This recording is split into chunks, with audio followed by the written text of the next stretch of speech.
All right, guys, it's 2024 is coming to a close. I'm Kyle T. Mosley here with the Black Sports Insiders as well as HBCU Legends. I hope you guys had a great 2024. We're going into 2025. Can you guys believe that? 2025. Sounds strange, but it is here, and I'm excited about what's going to happen, especially on the HBCU sports front. We got basketball season coming up. The conference play is about to happen. We've got a multitude of coach hires that have kind of shocked the world, sent shock waves through the sports world for HBCUs. But all in all, I think it's great to have Michael Vick, Deshaun Jackson, Tremaine Jackson. You have Sean Gibbs over at A&T. You have NFL stars. You have D2 guys, Sam Shade. It's just great all in all, because I think in the SWAC and in the MEAC, it's going to bring a lot of excitement because those guys know how to coach well. Go on pitting those guys against the other established guys already. It's going to be pretty good for you, especially you, the HBCU football lover. So, but guys, don't forget, if you're on YouTube right now, go ahead and smash the likes up for us. Go ahead and give us some subscriptions. We've had, I think, 150,000 views in the past week. Incredible. Let's keep that up as well. And I think everything's gone really well, especially since I've been most of the time been on hiatus. So trying to enjoy my birthday a few days ago, turned 88. Yeah, and I know I look good for 88, but it's all what it is. I always wanted to do one of these late night type of sessions with you guys and kind of show you some of the top videos that we had over the year as well, and some things that we haven't been able to yet publish. So we're going to start off with the Jackson State interview with Wale as well as Asias Guthrie out of Jackson State. And then we're going to go into Angela Suggs and TC Taylor. And then we're going to kind of freestyle it from there and talk a little bit about the HBCU Legends Sports Honors that we just published this morning, which was tremendous success. And we had a great interview this morning with Ashley Robinson, and I'll let you guys get to hear a little bit of that as well. So again, Kyle T. Mosley, HBCU Legends, as well as Black Sports Insiders. Thank you for our inaugural season kicking off. Black Sports Insiders went very, very well. Loved everything. We love the feedback that we've gotten from you guys. We've had some great guests from Tamika Reed, D'Amico Ryans, NFL head coach, Chinnis Berry. We've had some really, really great guests, as well as Rashida Liberty. I want you guys to listen to that interview one more time as well. She is the agent that represent Davius Richard from NCCU, and this year they probably have some more great HBCU talent that they will be representing at the HBCU Legacy Bowl. So we'll talk about the Legacy Bowl as well. So let's hear this first interview after we go to a quick commercial. Again, Kyle T. Mosley, HBCU Legends. Man, we're just going to freestyle it tonight and have a good time. All right? Take care. We'll be back. Now Taxes is getting the TurboTax app and filing your taxes yourself 100% free if you didn't file with us last year. Now this is taxes. File free in the app by 2/18 when you switch to TurboTax. Do it yourself. November is American Diabetes Month. And while nearly half of us have diabetes or prediabetes, every story is personal. There are stories of strength, Every day is different. Not one day is the same. hard work, No es tenerle miedo realmente a la enfermedad, es saber cómo combatir la enfermedad. and heartbreak. When she passed away, it was because of diabetes. But no matter your diabetes story, we fight for you and to find a cure. Join us at diabetes.org. No charger?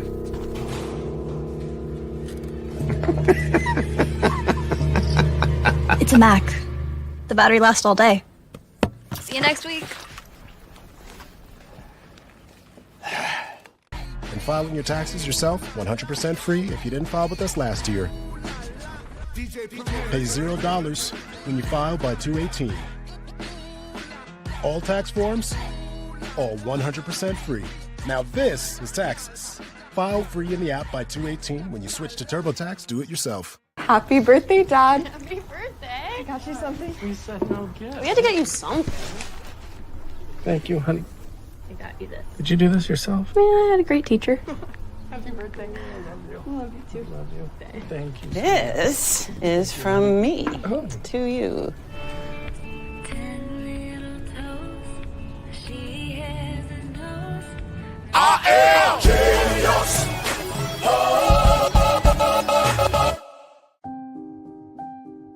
Something amazing is happening here. Climate researchers are weathering a data storm. That's because CDW transformed their devices and infrastructure with Lenovo ThinkPads and powerful edge-to-cloud solutions, delivering faster insights and increased performance, giving them the scale to stay ready for whatever's next. Make amazing happen. Lenovo and CDW. All right, we are back. So it's time for Wale with Asias Guthrie from Jackson State University, the HBCU's champion himself, as well as one of the captains of that Tigers defense. Man, we're going to hope to see this young man in the National Football League pretty soon. So take a look. Black Sports Insider. You know, I'm kind of geeked. I got my guy here. You know what I'm saying? He's a champ now. My guy's a champ. I feel good. He's a champ. Right now, I have Jackson State safety and Celebration Bowl champ.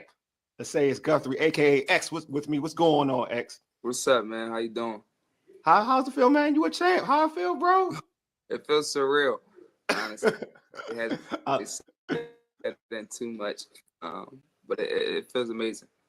Good. All right. So before we get into the into Jackson State win the Celebration Bowl, let's knock out some particulars. Aces, you can check us out at www.urbansportscene.com. You can subscribe to our podcast on Spotify, Apple Podcasts, TuneIn, iHeartRadio, and other podcast platforms. Just search the Urban Sports Scene. Make sure if you're on YouTube right now, make sure you hit that red subscribe button. Also, so you can subscribe to the Urban Sports Scene YouTube channel. Also, give us a comment and also like this video. Don't forget to tweet us at Urban Sports Scene. Hit us up on IG and TikTok at Urban Sports Scene, and like our Urban Sports Scene Facebook page. All right, let's go right into it. X, your squad defeated South Carolina State 28-7 in the Celebration Bowl and 8 in the ATL. This is the question the streets want to know, right? After the win, how much partying did you do in the ATL, bro?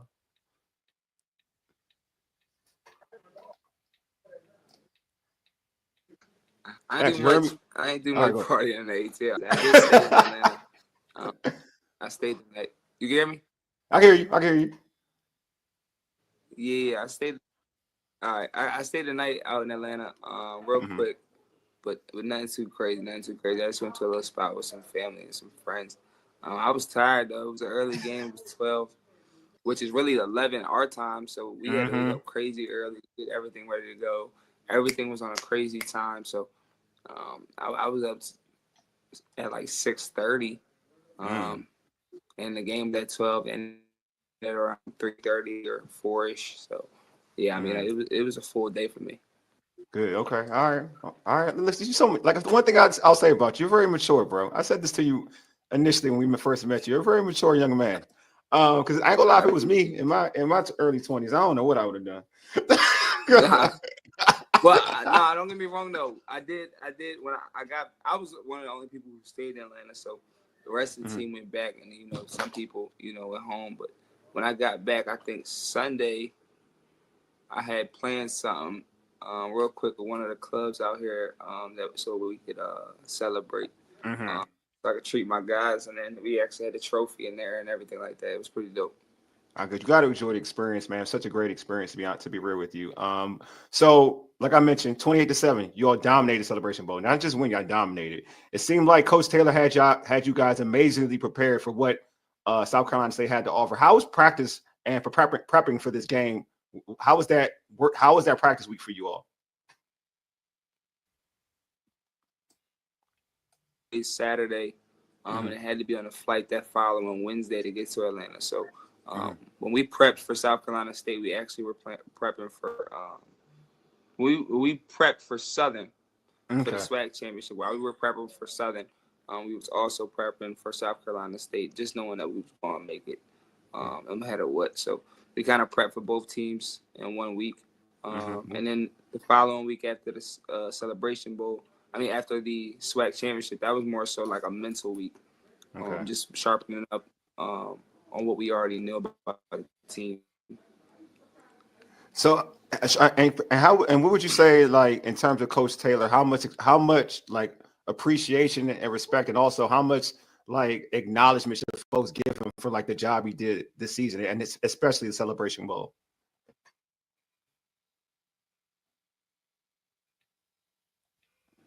It's something that has never been done before, Jackson. He deserves all the credit, all the glory. Trying to a whole roster, a whole program. He did a phenomenal job last year, but just be able to finish out the job this year was amazing. Yeah, it was, man. He did a phenomenal job. So I want to know, man, give me some inside information. What was the game plan to shut down that high-powered Bulldogs offense? Because you shut them down, bro. Like they were scoring. Y'all just shut them down. Let's keep it a buck. Yeah, it was just more so understand. You got to understand, like, no disrespect to them and their guys. They do it. It was more so their coordinator and their system than it is the people that they have in it. And that's kind of what we did. We kind of took out the players of the system.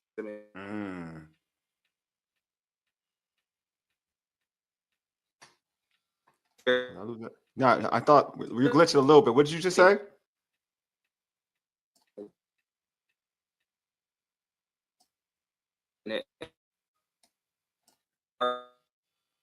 Let's see. I think X is coming. I think we're losing X. Hold on, X. I think we're losing you. Hold on. But you got some folks in here. Congratulations. All right, X, you're back. Okay, I think we lost X. We'll try to get X back on. But like what X was saying, yeah, I just thought that. And what they like to do, understanding what they were trying to do out of certain packages, and then just stopping the run game first. You can't pass without any run options, and just also making them uncomfortable. He's a quarterback who hasn't really been pressured a lot, and he also was coming off an injury to his right ankle, so we knew we wanted to pressure him, get him moving. And hopefully be able to stop him, and that's just what we did. So me and Ray, we were watching, we were texting each other, and it was like as soon as you got that sack, it was like, all right, it's time, right? My man X, he's going. It's his time. But then we did a post-game show after the Celebration Bowl, and folks were like, they felt like that set the tone throughout the whole game. Do you feel like that sack set the tone about, okay, we here, y'all got to be ready? Yeah. He was uncomfortable for sure back there. You can kind of see it in his eyes. But yeah, I think that definitely set the tone, just letting them know, like, yeah, this about to be a physical 4 quarters for y'all. And we followed up with a number of plays after that. So, I was watching the game, and I was highly impressed with Jacobian Morgan, who got an MVP of the Celebration Bowl. How can you talk about his play in the big game? Yeah, he's a guy who always has self-belief in himself. He gets a lot of criticism from the fans, but he always stayed down and made sure that he focused on what he could do.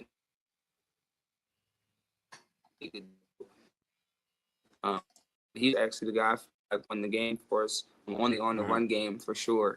It's a lot of things. We had an explosive run game all season. They kind of shut that down for us. Minimalizing what we could do, 3-4 yards a pop, which isn't something we're quite often used to. But I mean, Jacoby made some great plays, made some explosive throws, and then our receivers did their job too. Yeah, I just thought that he was amazing. I thought he was real. He was accurate. He was on point. He was on point from the rip. There were so many things he did at playing the quarterback position. I thought that was flawless. Even when he got pressure, he stood in the pocket, like stood at the pocket high and strong and delivered accurate footballs. Fade route was on point. You know what I mean? To your point, I do feel like a lot of folks have been some of the fan base has been negative on him, but I've liked what I've seen from him, even in games I've watched. You know what I mean? I like his maturation process. I think he's a gamer. He's a baller. I feel like the best is yet to come for that kid. You know what I mean? So he's definitely going to be somebody to record. He's a dog. We have a good. Yeah. Yeah. So speaking on, I do want to stay on your defense on the defensive side of football. Do you feel like, a lot of talk going into that game about South Carolina State's offense, right? The weapons, the receivers, the quarterback. Eric Phoenix was HBCU Player of the Year. Did you feel like your defense is being kind of like being disrespected in this game? Like folks were just thinking like, okay, it was going, lack of a better term, it was going to be sweet against your defense. Yeah, definitely. We kind of took that about the whole season too, but definitely going into this game, it was some predictions that we had seen, like it was like 34-17 or 27-24, just some crazy predictions. Like they was never going to score that many points on us ever in life. So we definitely took it. We took it, man. We definitely took it. I mean, like I said, man, no disrespect to them, but at the end of the day, man, when players go to different places, it's for a reason. Whether it's grades, whether it's being undersized, whether it's their play just doesn't match. And a lot of their guys were at D2, and maybe it was for grades or maybe it was for different things. But I didn't see that he was the Offensive Player of the Year at Benedict before that. So, I mean, yeah, you went through the MEAC, but you.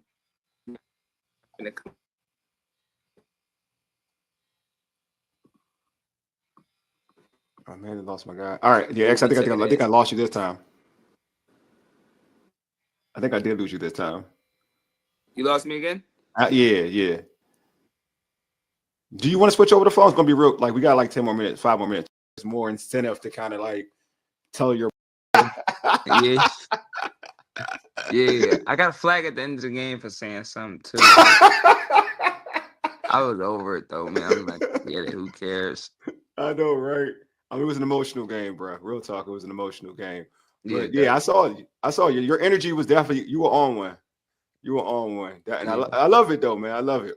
So, this was your last college, your last collegiate game. So what's next for you, man? You finished on top. What's next for you, bro? Yeah, I mean, I don't know. I ain't gonna lie, I don't know. I mean, I was just on the phone with a trainer out in Tampa. But I mean, I have different options, different avenues I can go to. Okay. And so I'm just trying to weigh out my options, really making sure I take my time to also enjoy life too. I've been playing football since I was 4, nonstop year round. So now I just want to rest.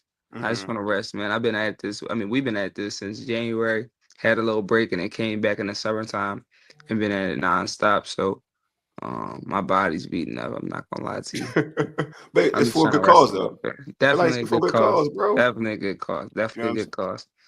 So don't forget that, man. You sacrifice for the end all be all. You know what I mean? Like definitely the ultimate goal. So yeah, you can't even what you achieved can't be. This is a memory you'll never forget. Yeah, definitely a moment. The highlight of my football career. Facts. I don't think it'll be. I told you. I think there's still another level for you. I said this. I've told you this before. There's still another level for you. So speaking of, we talked. Like I said, we spoke to you since you've been in Dell State, and you had an amazing journey from Dell State to now Jackson State to now at Jackson State winning the Celebration Bowl. How did both of these institutions mold the man that you are today?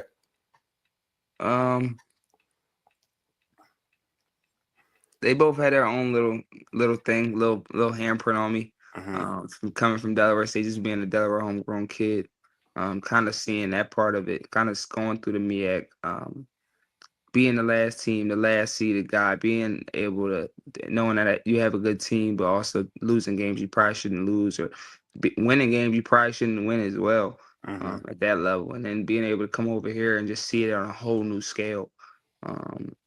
Being used to playing on 2, maybe 3,000 people in the stands to going to 28, 30,000, 40,000, 50,000. Seeing that part of it all, getting that experience, and then just the Southern hospitality in itself, and how they grasp on our team and love on us, and that part of it, man. So I'm appreciative for both of those institutions.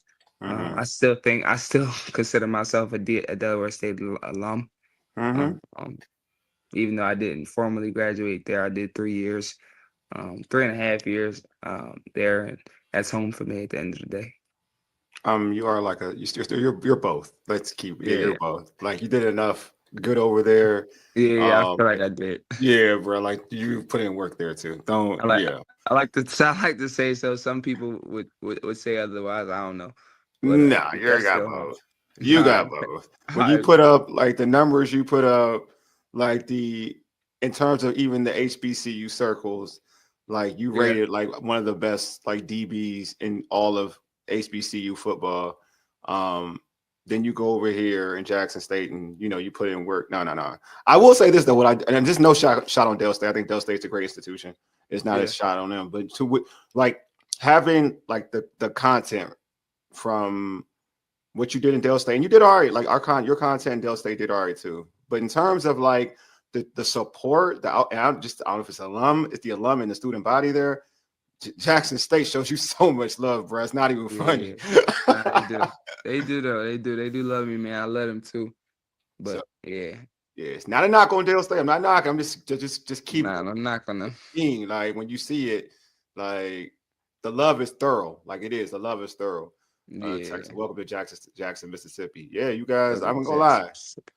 The love is amazing. So, bro, like I said earlier, I feel like your journey's not over. You know what I'm saying? I'm hoping the best for you with the trainers and whatnot. You know what I'm saying? Get you opportunity, give you an opportunity, because your resume and your body of work from Dale State to Jackson State, you know what I mean? You still play at the highest level of HBCU football. And to me, it's just football is football at the end of the day. So I just feel like, keep that drive going. You know what I'm saying? Keep that drive going. But like we always ask you, you know what I'm saying, since it's pretty much the finality of your collegiate experience here in Jackson State, and then also in terms of HBCU football, period, what has it meant to you as a whole, like from Dale State to Jackson State, of just representing HBCUs? Yeah, I mean, it meant a lot. It meant a lot. It wasn't no secret that, when I left Delaware State, that I was able to have the opportunity to go to a lot of different schools, PWIs included. Sometimes some of them bigger, some G5, some FCS. And I made it clear that I wanted to be at a HBCU for the rest of my career. And so this is where my heart is. I love my people. I love playing for my people. I love being around my people. And so that's a statement for me. And so being able to finish it out here was amazing. Man, you did a great job, bro. Great job. I do want to add one more thing before I let you go. Because I said this on our post game show, like, and this is like credit to Coach Taylor. I mean, the prior regime couldn't win the Celebration Bowl. I'm not gonna like put it out there like that. The prior regime couldn't win the Celebration Bowl, but he did. What does that mean for his? He still got a long career because he's still a young dude. I feel like dude's like my age and whatever, but he still got a long career. Like, what is his legacy? What is his image now with doing that? Knowing that the prior regime with all the fanfare couldn't do it, but he was able to do it. I think it's just the fact that he did it in general. I wouldn't say just because, like, Coach Prime could do it and then he could. I wouldn't compare the two. I think it's just the fact that he was able to do it in the manner in which he did it. The fact that he's an alum, the fact that he was the fact that the time span that he did it in, the fact that he had the coaching staff, one of the youngest staffs in the country, the fact that he did it with that, the fact that he had the offensive player of the year, the freshman of the year, the special teams player of the year, the fact that he was coach of the year, all of that cements his legacy now. Like, if he wanted to walk away now, he'd be fine. And I know they love him regardless, but Yeah, I mean, he's a great no matter what. No, I agree. No, I'm with you, bro. I'm just going to read some comments real quick before I let you go, man. You know, E6, a pro. Yeah, I know. League coming soon. Congratulations, champion. Yeah, I've been telling this for years, though. I've been telling this for a while. The league is in its horizon. So, God willing. You know what I'm saying? Yeah, definitely, God willing. LaDon Kelly said, and we love you back. See, bro, I told you, man. No, they do love me. They do, bro. I told you. All right, man. X, man. Thanks for being on, bro. I appreciate you, man. Go get some rest. Appreciate you, man. I'm gonna try some. Appreciate you guys, though. Always, bro. Take it easy, man. All right, that was Mr. Guthrie. Now, a lot of guys have been hitting me up and wanting to know if they can get into the HBCU Legacy Bowl. Right now, the Legacy Bowl's initial roster has already been set. We've had a couple of possible changes that are going on. The coaches will be announced pretty soon. Of course, you should know by now TC Taylor will be one of those coaches, as well as Chinnis Berry. So just keep that in mind. But right now as well, if you guys are interested in learning how to get some representation, I noticed that Jada Byers, the Virginia Union running back, was looking for some representation. You guys hit me up. Let me know what I can do to be able to help you guys out in those areas as well. If you're a parent, a guardian, have some questions about this as well. I know some people are a little late to the process, but you're never too late for asking questions on how to be able to improve your draft position or just being able to get some eyes on what you're doing. Remember, there's still pro days out there that you can take advantage of with your schools or some of the nearby schools that may have pro days. You can be able to join those as well. So these are very important times for you if you're trying to get your name and your body of work in front of pro scouts. Also, there are some video guys that can help you cut up some of your videos. Go on and approach them right now. Got a lot of young, talented video guys on the internet who will do it for you just for recognition. So try to do that as well. So we're going to take a quick break, and then we're going to listen to Coach Taylor after the Celebration Bowl win. Now Taxes is getting the TurboTax app and filing your taxes yourself 100% free if you didn't file with us last year. Now this is Taxes. File free in the app by 2/18 when you switch to TurboTax Do It Yourself. November.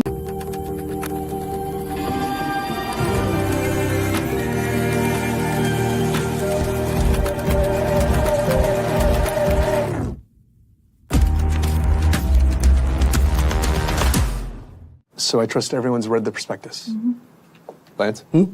Why don't you take us through it?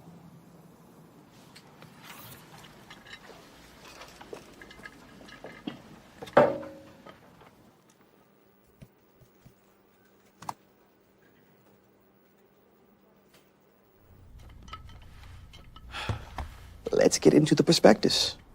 Okay.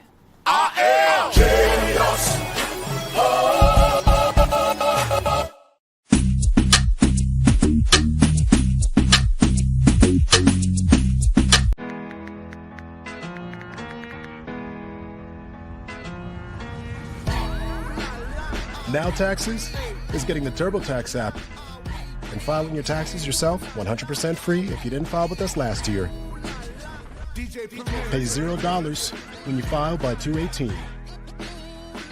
All tax forms, all 100% free.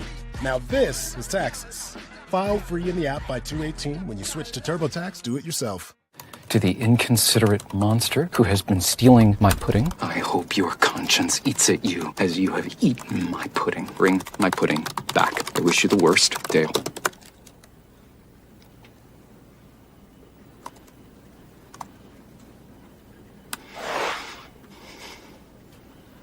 Beautiful words. I'm sorry. Thank you.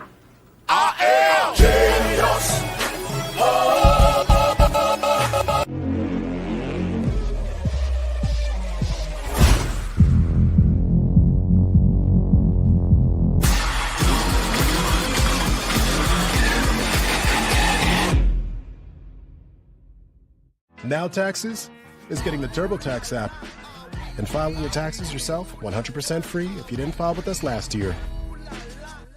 Now this is Taxes. File free in the app by 2/18. When you switch to TurboTax, do it yourself. All right, Kyle T. Mosley back here with you guys. Of course, if you hadn't seen the article already, we had over 360 votes from media professionals as well as some selected fans, and they voted on our initial 2024 HBCU Legends honors, right? And this young man that we're about to talk is our Coach of the Year, and he's tied as Coach of the Year with Eddie George. And it was kind of shocking to see that, but we had two ties, and we have to go with those. So right now, let's listen to Coach T.C. Taylor, who is the HBCU National Champion, as well as the Celebration Bowl champion.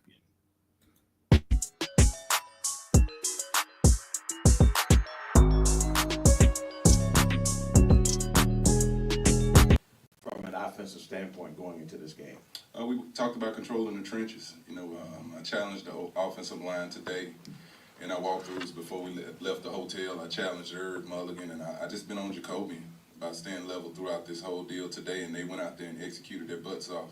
And it's like you said, that last touchdown, they was expecting a run. And I said, you know what, we're going to throw it to our best receiver right here, Jonas Vertillion, and we're going to start celebrating, and Jonas... first of all, Jacobian makes a great throw. Jonas makes a great catch, but I think it's like you said, I try to just keep them off balance. The defensive corner, they got a good defense over there. They got some really good players over there, and you can keep those guys off balance with, the things we were doing. We mixed up some tempo, then we slowed it down when we needed to. Heck, we put two tight ends on the field a lot today, so just keeping them off balance, led to the success you saw out there today. All right, we'll go Wilson right here in the front, Coach. Wilson Jackson, Black Sports Insiders. Coach, we've had a lot of conversations, but I want to take you back to this one. It was 2020, a couple of weeks before Deion Sanders got hired. We were sitting in your office, and I asked you how bad you wanted to get this job at Jackson State, and you said you really, really wanted to lead this job. This is the only job you ever wanted. Did you ever envision it turning out to be the way it has turned out today? No doubt. No doubt. I trust in God, and he had already told me the blueprint and everything, but he also told me to be ready when he get here, and I always prepared that way. And when I had that opportunity, I pulled my sleeves up and went to work. I knew what I want my roster to look like. I knew what I wanted this coaching staff to look like, and I knew we were going to be successful.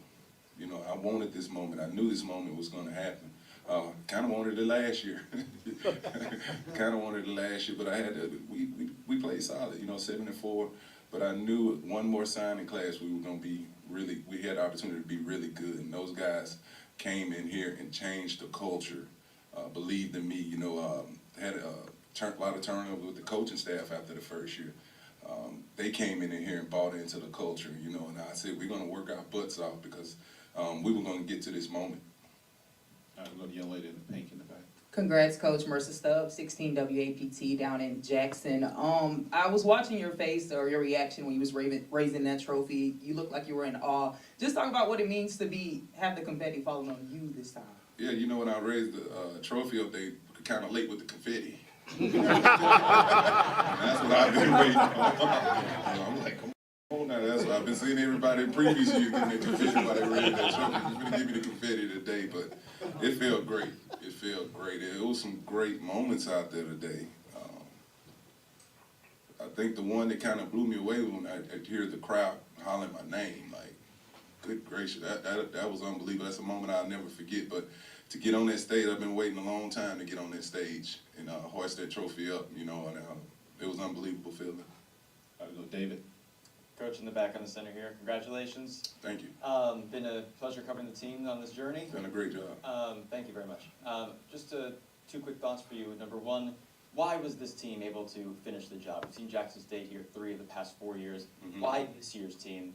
And secondly, South Carolina State, before you guys got in here, was saying they think the turning point in the game was Isaiah Spencer and Jacoby Morgan connecting on that huge play. Yeah. What did you see in that, and do you believe that was if not the turning point, to really add on? Yeah, it's like what Jeremiah was talking about, man. Nobody knows how hard we worked in the off season. We had quite a few new players that come in here, and they just bought in. When they say we're a family over here and the brotherhood, that's what it is. There was times today that the offense is sputtered, but those defensive guys come down there and say, we finna go stop them. Hey, I know a lot of people in here were wondering why I went for it like that, because I know what the defense was going to go out there and do if we didn't get that, and they went out there and, held those guys. It's just a brotherhood that we got over there. The play to Spencer was funny about it when I called it. I said, there's no way. I know Coach Barry got to be ready for this play because that's been an explosive play like 6 times this year. I think we scored like 5 times, and that one time that's what I told Spencer when he ran off. I'm like, how do you not score? We've been pretty solid on that play. But it's a play that we get a matchup on the safety. Anytime Janaelin Dupree, Isaiah Spencer, I get a matchup on the safety. We're going to take advantage of it. So the stadium, it woke up after that. It woke up after that play, but there was a lot of big plays out there that I'm very excited about right now. Young man in the red. Coach Walker from Tomorrow Leader Sports Network. Congratulations, Coach TC. It's good to see you. Thank you, sir. Thank you. You guys have been resilient all season long. What has been that one thing with this team where you knew that this would be your year? It was after that loss to Gremlin. That Gremlin loss, the way we were able to come back and get to work. We could have kind of tanked it right there. It was a tough loss, but I always say, that was a loss that we needed early on to kind of wake us up, and that's what I told the team. But it was.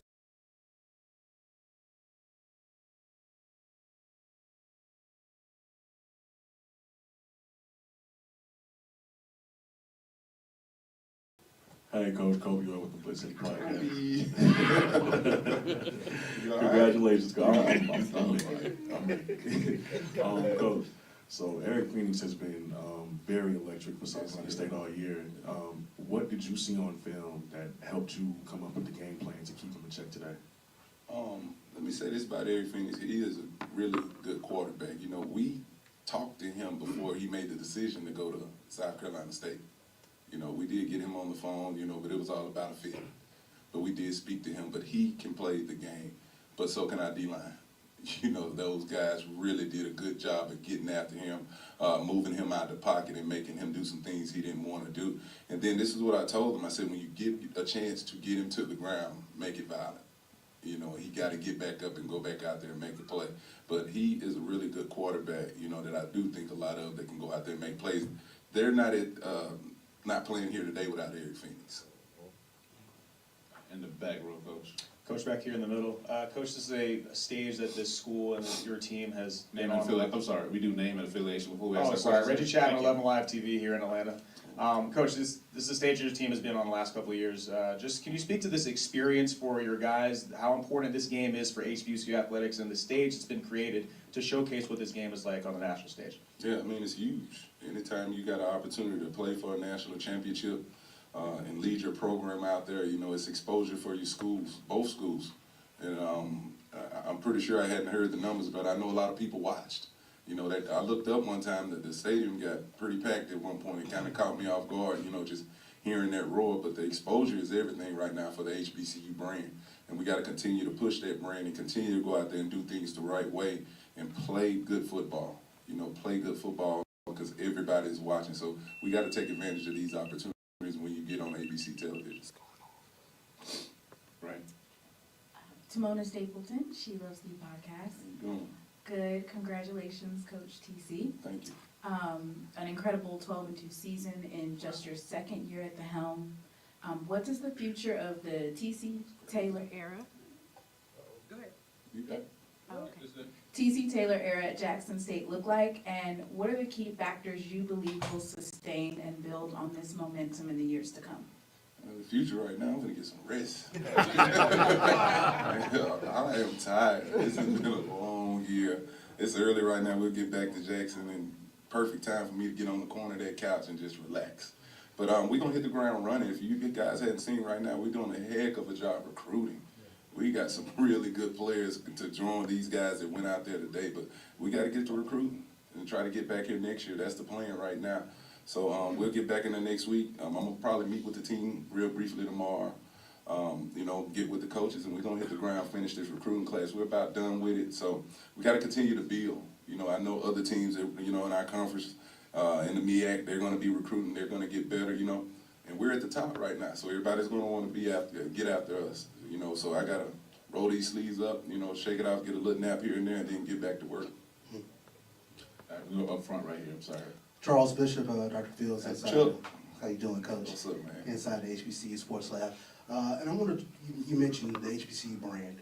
I want to speak about the SWAC brand. Now with the Celebration Bowl last year, we had SWAC challenges, 23 and 24 now today. Has the pendulum finally kind of swung back to the SWAC in terms of getting these victories against a rival conference? It looks that way. It looks that way. The things that Coach Simmons did last year, the things we did in the MEAC SWAC Challenge last year against this same team, and look at this year. That was a dominant performance today by us. And I gotta say it looks that way. The SWAC is a long, grinded out season. It is, man. I'm not lying to you. It's a long, grinded out season. You have so many worries week in, week out, and you have to have your A game going each and every weekend. They tell you got to win the East. All right, you win the East. Now they got this SWAC championship. You got to go do that. And then you got to turn right around in a week and go, come over here and, win it all. But again, it's looking that way, and we're going to continue that. Jamie Walker, HBC Wired. I heard you say in the interview once you stood on the shoulders of W.C. Gordon and James Big Daddy Carson. What would they say to you today? W.C. I don't know if I can say something. But they'll be proud of me.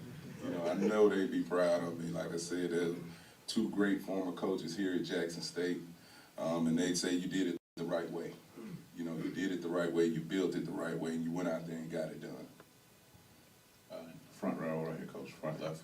Coach DC, how you doing? Congratulations again. Mike Washington, Dr. Caville's inside the HBCU Sports Lab. And looking at a few stats, I know you've seen several variations of this question, but you held them to the 2 of 13, 1.6 yards per rush. You dominated the clock, and going to Chuck's question, that's the pendulum swinging, and for a while I was saying we couldn't be as physical with a MEAC team. So if you look at this team and all of those statistics, what are the 2 or 3 things you are most proud of from this team right here and their performance tonight? Well, the thing going into this game, we got tired, I'm going to be honest with you, we got tired of hearing about them. And that it's a physical brand in the MEAC. If you look at it today, they were more the finesse team. They tried to throw the ball more. We ran the football. And that's just what it was. But we just got tired of hearing all the talking. The players were tired of, certain people just saying that they were better than us. We said we got to play the game. And that's what I told them. I said, again, we're going to win this thing in the trenches. The O-line, the D-line, we're going to win this thing in the trenches and show everybody, like, we're the best in the country. And that's what they went out there and did. But I'm very proud of all 3 phases. I'm proud of my coaches. They coached their butt off. And you've been seeing what we've been after halftime. This team comes out of the second half and just plays dominant football. But it's just proud of, the whole deal. But, that's what you saw today. Thank you. We'll get the last one to David, our local guy. He's at the back again. Once again in the center, David Edelstein, WJTV, CBS 12 in Jackson. I just wanted to ask also, in the first half, basically the first time you guys touched the ball, it's returned for a touchdown, and right near the end, interception, return for a touchdown, both those called back. Obviously you had the lead, but for some teams that can be, emotional, right? You're up, down, moving bounds. How did you see your guys just maintain their composure to be able to come out and play, after that first play and then an entire second half and still keep the gears going? Yeah, every time something explosive happened on our football team, I told them to just calm down. Like at the half we were up, and I come in there and everybody's smiling and having a good time. I'm like, listen, I need y'all to settle back in and let's lock in and go out here and finish this game. We did have a lot of explosive plays in this football game, defensively, offensively, but I just told them we got to stay even keel, even keel. We can't worry about, if the refs involved in this or the refs did that or, a turnover here. We had a turnover coming out in the second half. We can't worry about those things. You saw me call them up in the fourth quarter. I said, we got 15 minutes left, 15 minutes to go out here and be champions. Let's finish it the right way and with class. That's exactly what I told them. And they went out there and did exactly.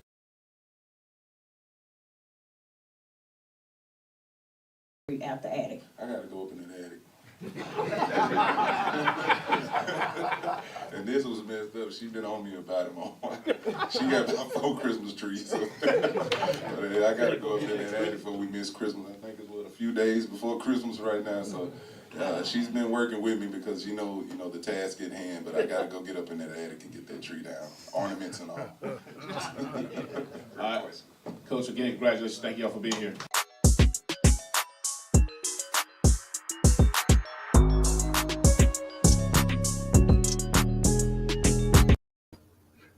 The coach went up into the attic for Christmas, but he still has some great hardware called the Celebration Bowl trophy. Not only that, he has some other hardware that's going to be coming his way this offseason as well. But we'll talk about that when we get back from break, and that will be in a quick second. But guys, don't forget, follow us online at Black Sports Insiders as well as on HBCU Legends. I am Kyle T. Mosley, and alrighty. All right, we'll be back in a little bit, okay? Y'all just hold.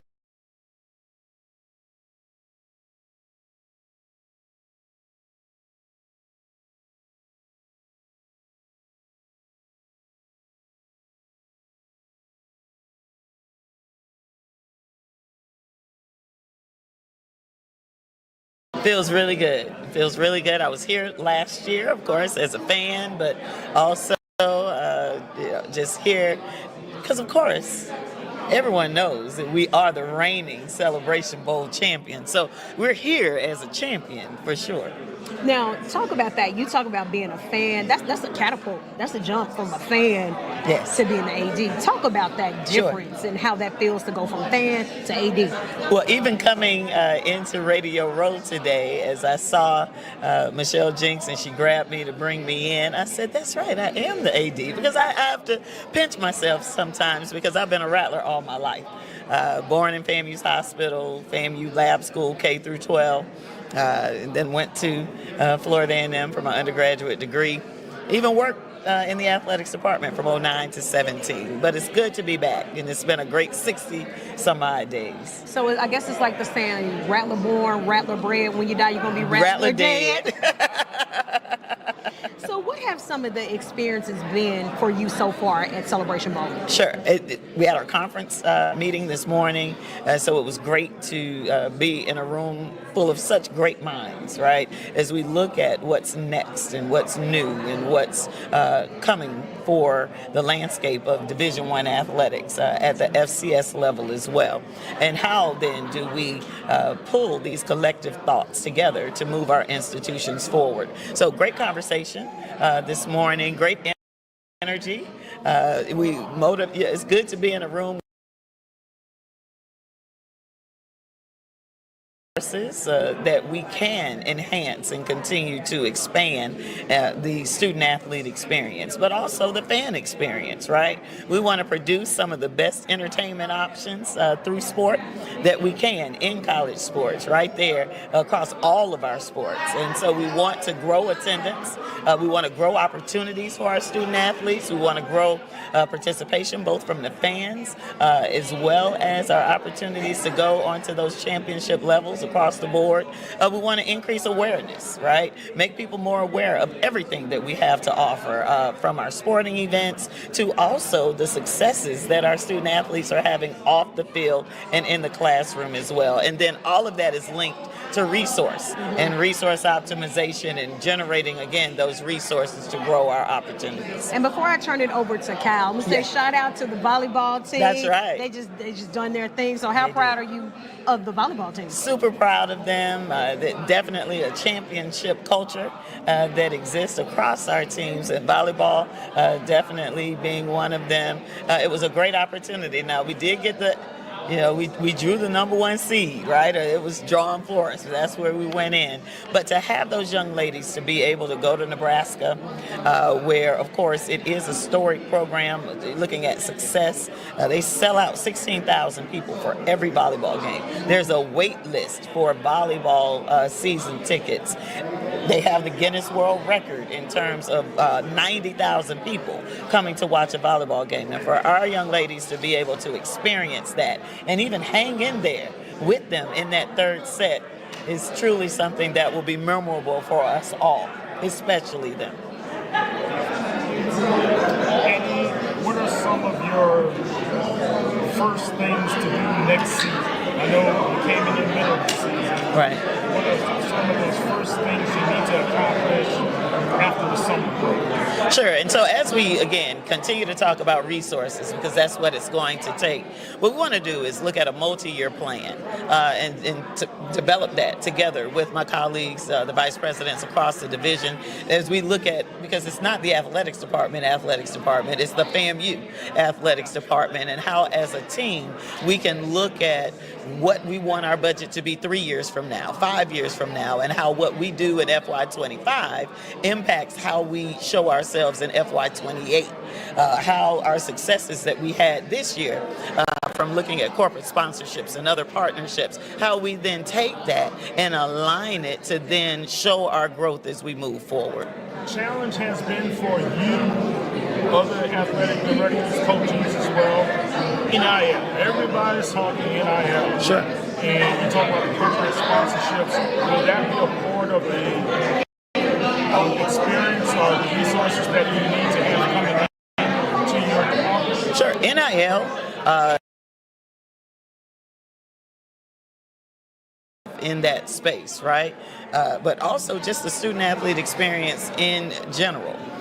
Looking at being able to raise our level even from a training table perspective and other opportunities that exist from resources, looking at how we can put our teams in the air more and that they aren't taking 8-hour bus rides. And, so when we talk about resources, we're looking at NIL, but we're also looking at the team experience and how we resource those successes from a movement perspective and a daily experience as well. Yeah, I mean, it's a lot. Yeah. And one thing I thought was interesting when Coach Belichick took the job over at North Carolina is that he laid out a whole strategic plan that the college and the state had to buy into. Sure. And I know that's one of the things I think you have a good understanding from your last position, that you understand from a statewide perspective. Right. How to get things accomplished. Talk about that plan. Is there something or some elements that can be implemented over at FAMU or across HBCU? So in looking at it, I didn't want to come in with a plan in my pocket that did not involve, the stakeholders, because we want it to be sustainable. Of course, I could come in with a plan and then not know, that may not fit here, right? I'm coming in with a box of shoes, not knowing the sizes of the people that we're trying to put the shoes on. I like that. So understanding what size we need across the board and being able then, after about 100 days or so, we'll be able to put some things out there. From now on, it's all about us. Starting a family, buying a car, our first home. They told you to open an account, then turned you away. They said, come back when you're ready. You said, we're ready now. I know we're going to make it. Hope makes it happen. Thousands of your neighbors, many who never had a bank account before, improved their lives with Hope Credit Union. You can too. Brighter futures begin with hope. Something amazing is happening here. The next era of AI has arrived. CDW data engineers are helping organizations harness the power of AI with Intel Core Ultra processors. The power to run workloads faster means greater performance, giving your team a better shot at success. Make amazing happen. CDW.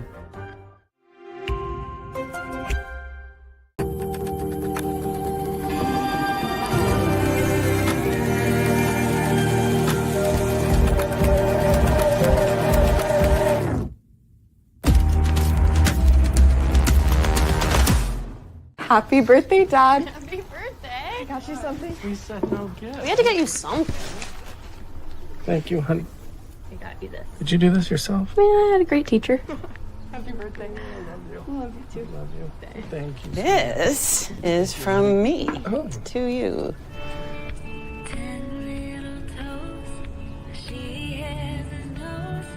I am genius.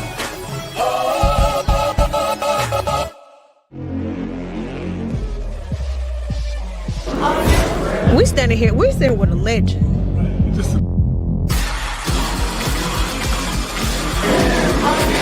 We standing here with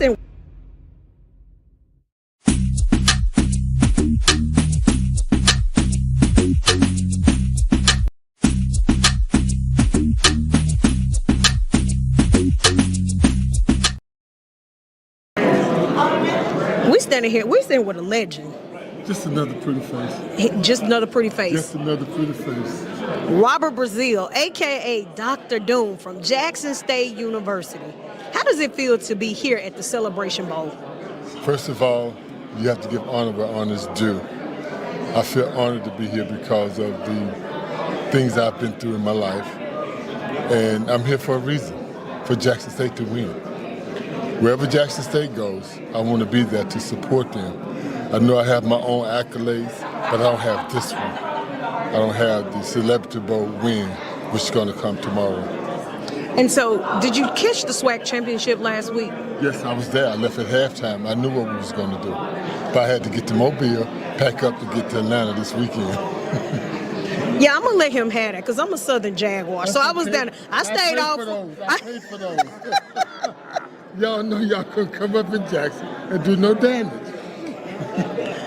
You talk about not having this, and we see how Celebration Bowl has grown. We see how it has grown throughout the years from 2015. Talk about the impact it has and how this is a celebrated game amongst our HBCUs. First of all, I want these guys to understand what picture they're on. Everybody nationally will be looking at this game. And this is an insight for them. It may get that look that somebody's looking for a player, a color, a team, or a coach.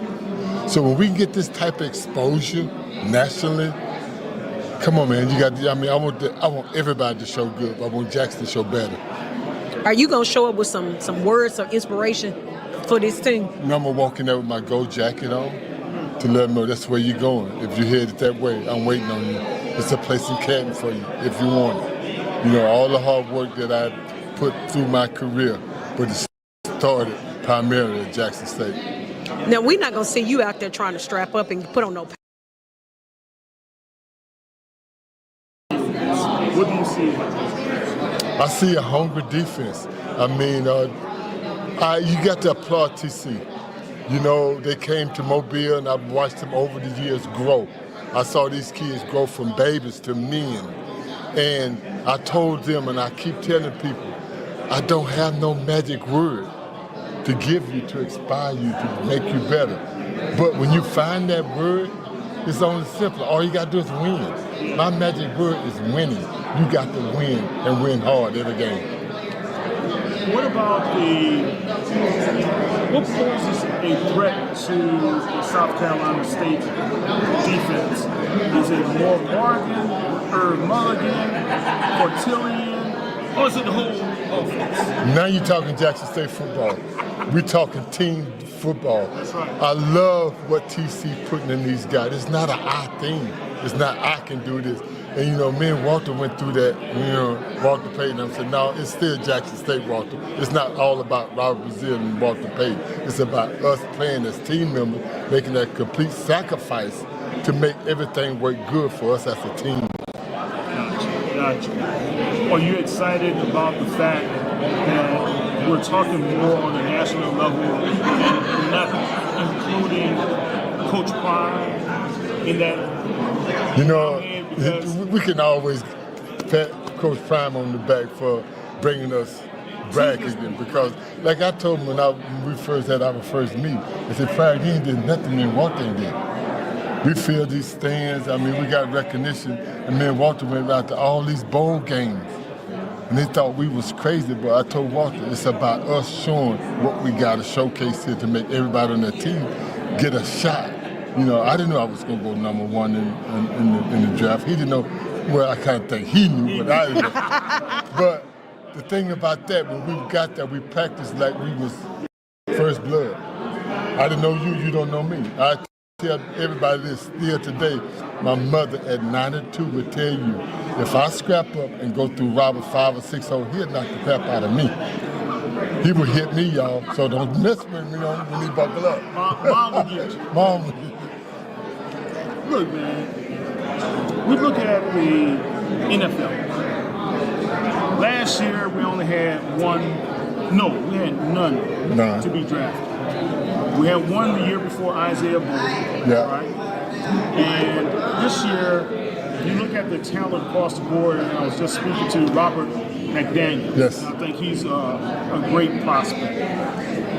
What's going on? Do you feel as though the NFL scouts are just purposely ignoring the talent, or they don't want to make the investment in the talent? You know, with me being on the Senior Bowl committee, that's one of the things that I'm going to attack more and more. So you with Jim Nagels? Y'all know I'm on his board, Senior Board Committee. That's big time stuff right there.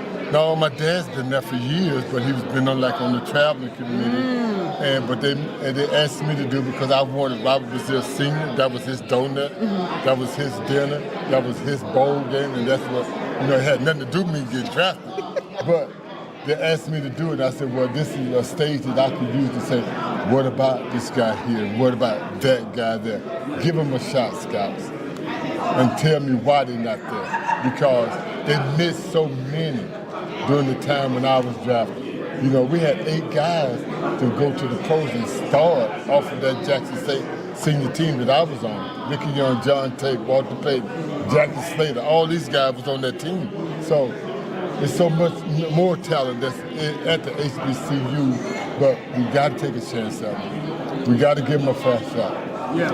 And the things like we have it down here, the Legacy Bowl and all that stuff, it's going to help. That's what I was going to It's going to help, man. The more recognition, the more people that get out to see these guys. Because I believe if they can get a shot on the football field, the light going to turn on them. All right. Going back to something you said, Keith, you said, you and Walter went to the various bowl games. I had a couple of young guys said that agents told them, don't go to the bowl games. The agents especially don't go to HBCU. You can't do that on paper. This game is not paid by words and on paper. It's paid by activity and what you can do on the football field and on the practice field. Awesome. All right, 3 o'clock tomorrow. I'm gonna be on stage. I'm gonna be on the stage with my gold jacket. You want an answer? That's the answer you're gonna get. You know, I'm gonna say this, and everybody knows Robert Brazile. I don't normally sit through a whole football game.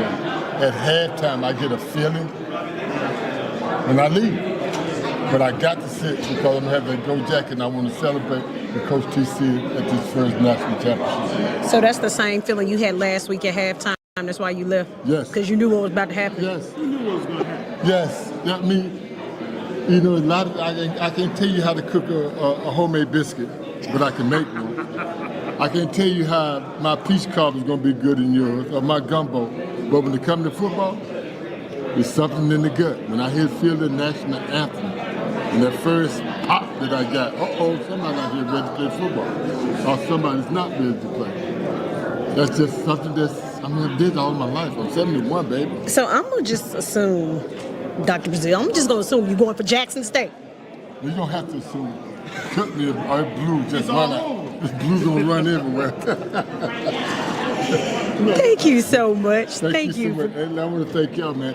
This is the type of exposure we got to have.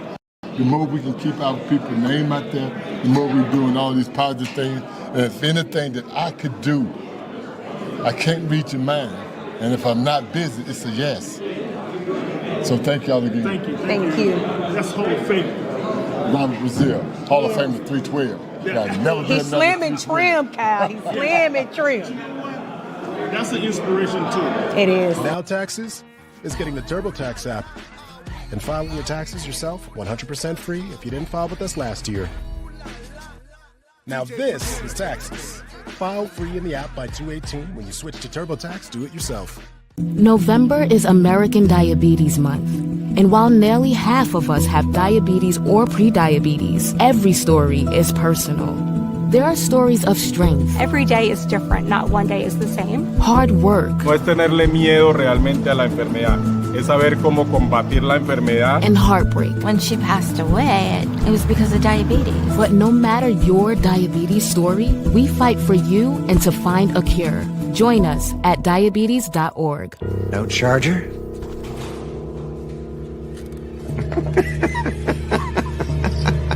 It's a Mac. The battery lasts all day. See you next week. And filing your taxes yourself 100% free if you didn't file with us last year. Pay $0 when you file by 2/18. All tax forms, all 100% free. Now this is Taxes. File free in the app by 2/18 when you switch to TurboTax Do It Yourself. Happy birthday, Dad. Happy birthday. I got you something. We said no gift. We had to get you something. Thank you, honey. I got you this. Did you do this yourself? Yeah, I had a great teacher. Happy birthday. I love you. I love you too. Love you. Thank you. This is from me to you.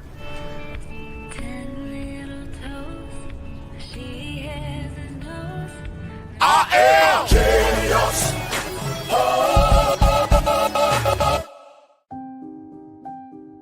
Something amazing is happening here. Climate researchers are weathering a data storm. Okay, we are here with the legend Coach Buddy Pugh, Keisha Kelly, and powerful edge-to-cloud solutions, delivering faster insights and increased performance, giving them the scale to stay ready for whatever's next. Make amazing happen. Lenovo and CDW. Okay, we are here with the legend Coach Buddy Pugh, Keisha Kelly. Coach, Celebration Bowl, you won this one, and you won it big. Talk about what's happening with Chinnisberry and the Bulldogs. Well, Coach Bear is here with a whole new level, with a whole new version of the South Carolina State Bulldogs, and I can tell you he's done about as neat a job of anybody that I've been around for coordinating and for transitioning our program into one of his style. And I think they might be better than anything we've seen so far. So I'm excited about seeing what they can do against a good Jackson State football team tomorrow, because it'll be a good football game. So, Coach, last night I seen it was a celebration. I saw some coaches walking through. I heard the names. I heard the word legend. And I heard Coach Buddy Pugh in the names of the legends. How do you feel when you hear your name associated with legends? Special and appreciative. I've had an opportunity, Keisha, over the years now to be associated with so many big names in the sport. Coach Willie Jeffries, my football coach in college, is probably, one of the lead guys of all of the guys that we know about. I coached with Lou Holtz for 3 years at South Carolina, as an assistant. So, you get some pretty good references, when you talk about those two guys. But my most enjoyable part of the whole process for all of the years, 47 years that I coached, were the kids that I met, the kids that I had a chance to work with, the coaches that I had a chance to work with, all the staffs that I was a part of. So it was just a fun thing to do over the years. But right now, as I kind of sum up what's important about what we've done over the years, the most important thing you've done is the relationship that you make over the years. Coach, when you talk about your past players and they talk about you, it's in such reference. for what you were able to do for them off the field, not just on the field, but helping to develop as men. Talk about those relationships like with Shaq. Yeah. Well, the football part doesn't last for so long. I mean, it's pretty quick, actually. And in a situation where you're trying to make sure that you do the very best by your young men as you encourage them to develop the skills and the pleasures that you're going to have that'll take you into the rest of your life that way, then you've got to do a great job of making sure that you put things in the right perspective, for them. So I make sure that I try to do the very best job of treating my young men, first of all, in a way that they will have enjoyed being a part of a program that I led that way. So that's big in the whole scheme of things. I never want it to be said, man, I hate playing for that guy, man. That guy was a piece of what. So, I want to make sure that I've done a good job of giving my guys an opportunity to be into a fun program that way. So, then after that part, then you got to make sure that you drive them in a direction that they understand that you got to do the right things in life so that you can actually develop into a person that can go out and be successful. You can go back to your homes or wherever you're going after you get done and be a positive influence on that particular environment, whatever that might be. So those are the kinds of things that we're trying to make sure that we trying to encourage and develop as we go through the whole football process, and then at that point driving them back into their lives that way. Coach, have you had a chance to talk to this team about, we know it's under the big lights, and just telling them not to get caught up in the moment, not to get caught up in the big lights, the big things that's going on, but to focus and lock in. Have you had a chance to talk to this team? I have not actually since the team has started the season, and I talked to them a time or two in preseason just to kind of let them know that I thought they were in good hands and that we had put a plan together that I thought was going to be really successful, and that if it worked out, I was going to take all the credit for it, and if it didn't work out, then I wasn't going to know what the heck had gone on. I was in no shape, form, or So it was Coach Barry's fault? It was all his fault. But I did give them, an opportunity to understand that we felt like they were very, very well off as far as the situation that they were placed in. And then from there, I've gone on about the task of kind of lifting Coach Barry for the rest of the year, because he's a fantastic motivator and he's great about keeping them in the moment and making sure that they're talking about this 1-0 mentality. He wants to get them every day to win that 1-0 deal. He doesn't necessarily want to go any further than that. He doesn't want to get himself, confused by any other goals and pleasures of that sort. So I like the fact that he's done a nice job of handling that. Able to do to bring him into South Carolina State. He was a high commodity. He was a big name and the best coach in HBCU out available last season. But your relationship off the field seems as closer now than it was at that beginning. Talk about how you guys are evolving as seeming more like a coach and mentor situation. Well, I felt like he was the guy from the very beginning.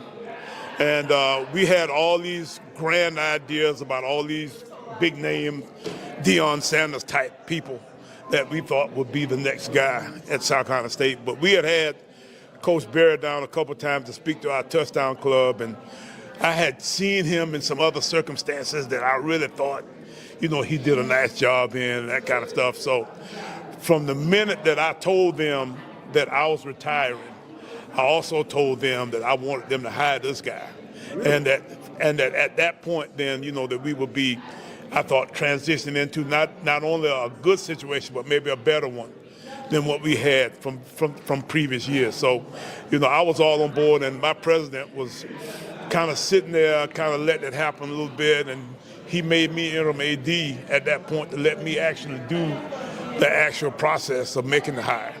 And the fact that I was so driven to that point, then, I went out and promised a whole lot of stuff to Coach Barry that I don't know if we are ever going to actually be able to satisfy. But at the same time, hey, we were making it happen. And we eventually got it done. So, after I got that done, then I simply threw it back in their lap and said, okay, now here's what I promised this guy. Now y'all got to figure it out. Make it happen. You got to make it done. Y'all got to figure this out. But now it was fun to go through the process of it all. because I can tell you that you're exactly right. We had some competition, and there were other people out there who were offering as good or better stuff than we were actually offering. But it was the best job for the best coach, and all we had to do was try to figure out how to pull them two together, and we think we sort of did. So at this point, you can kind of see the results of it all. Coach, we know Celebration Bowl is our Super Bowl. It is. It is our Super Bowl. I guarantee it's it is. It's the time to celebrate the Black excellence. And I was looking somewhere in Mercedes-Benz. It was like the nation's largest events are held here. And the Celebration Bowl was actually posted there. And that was just a picture I captured yesterday.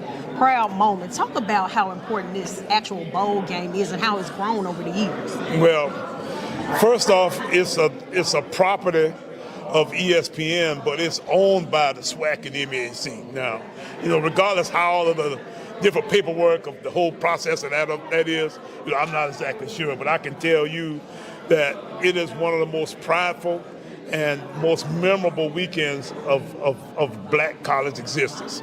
And you heard people talk over the years of the game in New Orleans that Grambling and Southern play, every year, the Bayou Classic, and you hear about all the other classics that are around. But this is one where I think it comes together for the entire HBCU society that way. And, I'm thinking that this is going to continue to grow. When you have a South Carolina State and Jackson occasionally in there, though, those are the years that give it another bump up to the next level.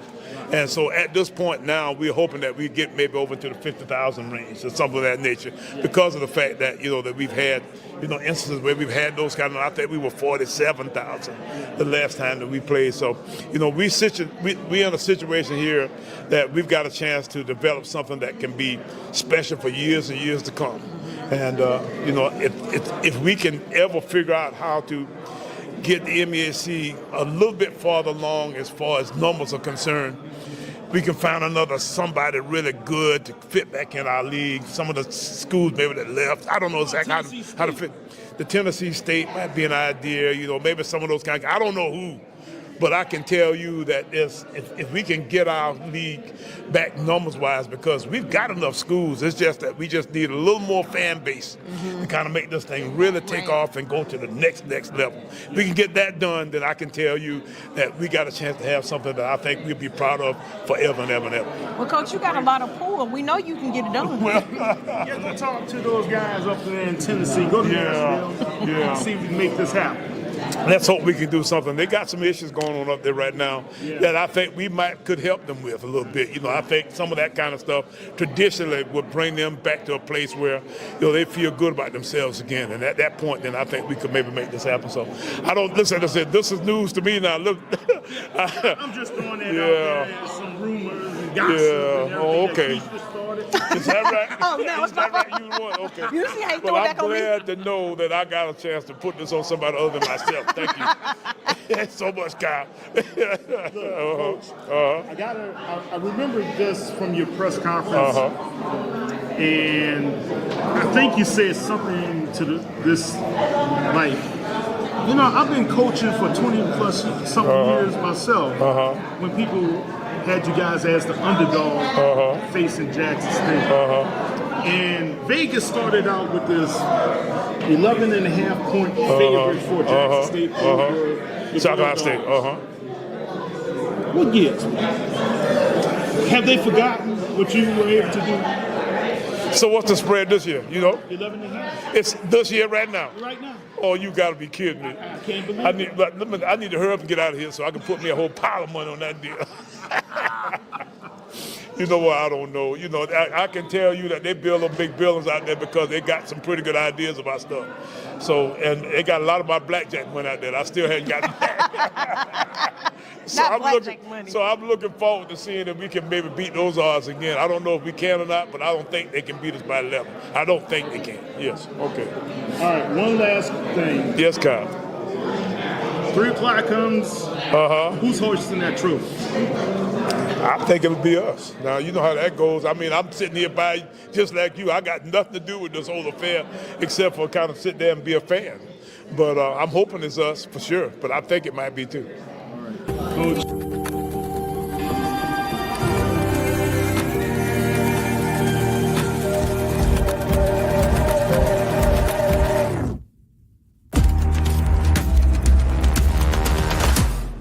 So I trust everyone's read the prospectus. Lance, why don't you take us through it?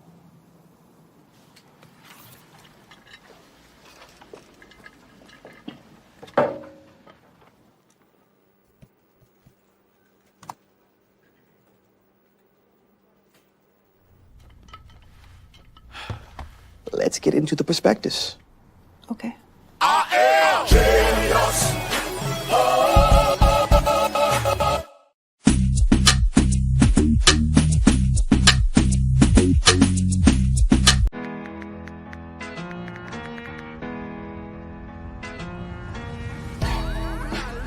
Now Taxes is getting the TurboTax app and filing your taxes yourself 100% free if you didn't file with us last year.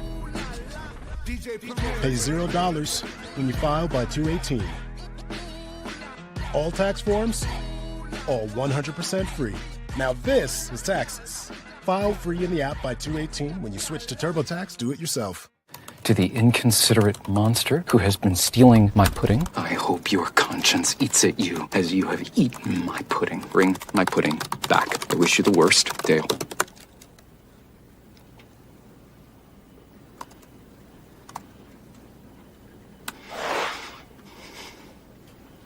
Beautiful words.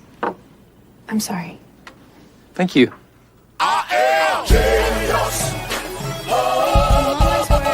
It felt like the weight was too much.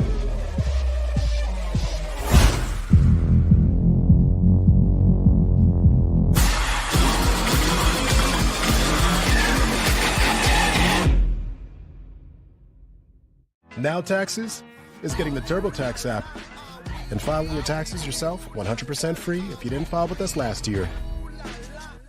Now this is taxes. File free in the app by 2/18. When you switch to TurboTax, do it yourself.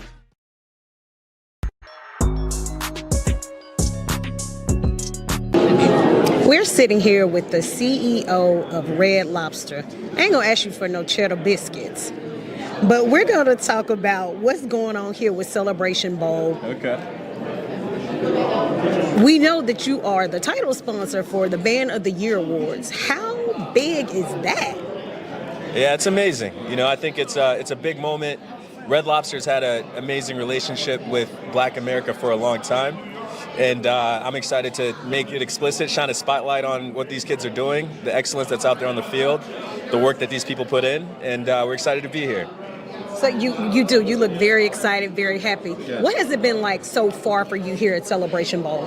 Yeah, it's been amazing. You know, the people here are incredibly welcoming. You can feel the community, Southern hospitality down here in Atlanta. So yeah, it's been great, man. It's been great to be here. I see her walking around with the little claw hands. I see her walking around with the little hands. What has been your greatest experience so far? Well, tonight's going to be the great experience. We got the Band of the Year tonight, so I'm excited about that, right? It's the talent that these kids have, the passion, the hard work that they put in, and just the musical performances that we're going to find tonight. That's what I'm really looking forward to. Were you in the marching band? I played football. Really? Yeah. Wait a minute now. Come on now. Yeah. Come on, Mr. CEO. I was on the field. Wait a minute. Tell me now. Love for the marching band. What position now? What position did you play? I played corner at Brown. Could you see that? I can see that. So now going back to talking about the Band of the Year, what made you guys want to go into this and be the sponsor, to get the engagement, to be around this actual event, a Celebration Bowl, mainly of the bands? Well, you know, the African-American community has been so important in Red Lobster's history. It's been a great relationship. You know, you talk to people, and it's like, it's been a staple in Black households for a long time. And so I'm excited to just shine a spotlight on that relationship, right? And to engage with the Black community, to support HBCUs. You know, there's going to be a lot of money going to these schools. And, you know, I think it's a great thing to give back and to really speak to a lot of our consumers that way. And y'all heard him say that he was on the field. Y'all heard him say he played corner. But now you're on the other side. And we know that in the HBCU community, sports are a big thing, but bands are a staple. Talk about how they are a major staple in HBCU land and how they are basically the heartbeat of the school. The heartbeat of the culture. You want to go further? The heartbeat of the school for sure, but the heartbeat of the culture, right? Like marching band it's so important. I mean, a lot of times, and I've been to some of these games, after halftime, it looks like the game's over. People were there for the band a lot of the time, right? And I played football, so that hurts me a little bit, but I also understand it when you see what these kids can do, right? So You know, it's an important part of Black American tradition. It's been. Just a few days ago, I had the pleasure of speaking with Coach Vic on the phone. During that conversation, I was impressed by his humility and his sincerity. Upon hanging up the phone, Sister Vic, my wife said, if y'all can pull that off, that's a game changer. That was really affirmative words coming from the rector of Virginia State University. Her statement was confirmation that this was the right move for the future of football and our university. I truly believe that today we changed the game. Today is a representation of what HBCUs are all about and exactly what Norfolk State University is about. We see the future in you, shapes the culture of care that our president has inspired us to pursue as an institution. Today, we put on full display the mission of HBCUs, and especially our school. We provide opportunity. In the Bible, 7 is a number of completion. Today, we formally welcome number 7 to the athletic team and believe he is a completing piece of our pursuit for excellence in building the destiny of our student athletes. As I take my seat, thank you to our first number 7, Dr. J, the 7th president of Norfolk State University. Thank you to Dr. Webb for dreaming big and not being afraid to pursue next level thinking. Together, I believe that today we will make a mark that will never be erased. Never ever forget, we are Norfolk State University. Yes. I appreciate that. Awesome.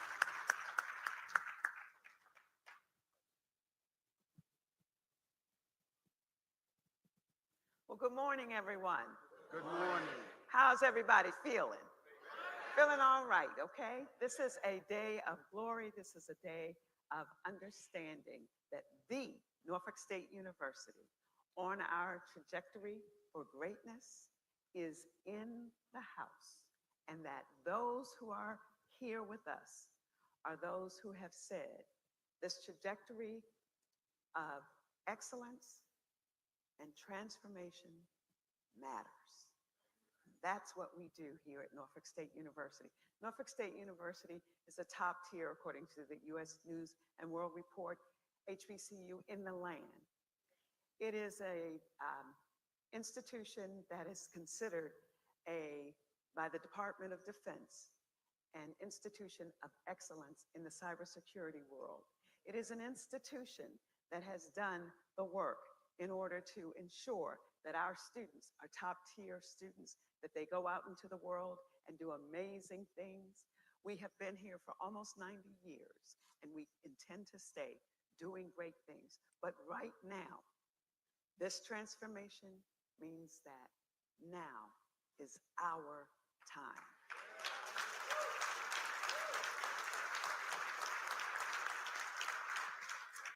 I want to thank our rector, Bishop Kim Brown, for the work that he does for this institution.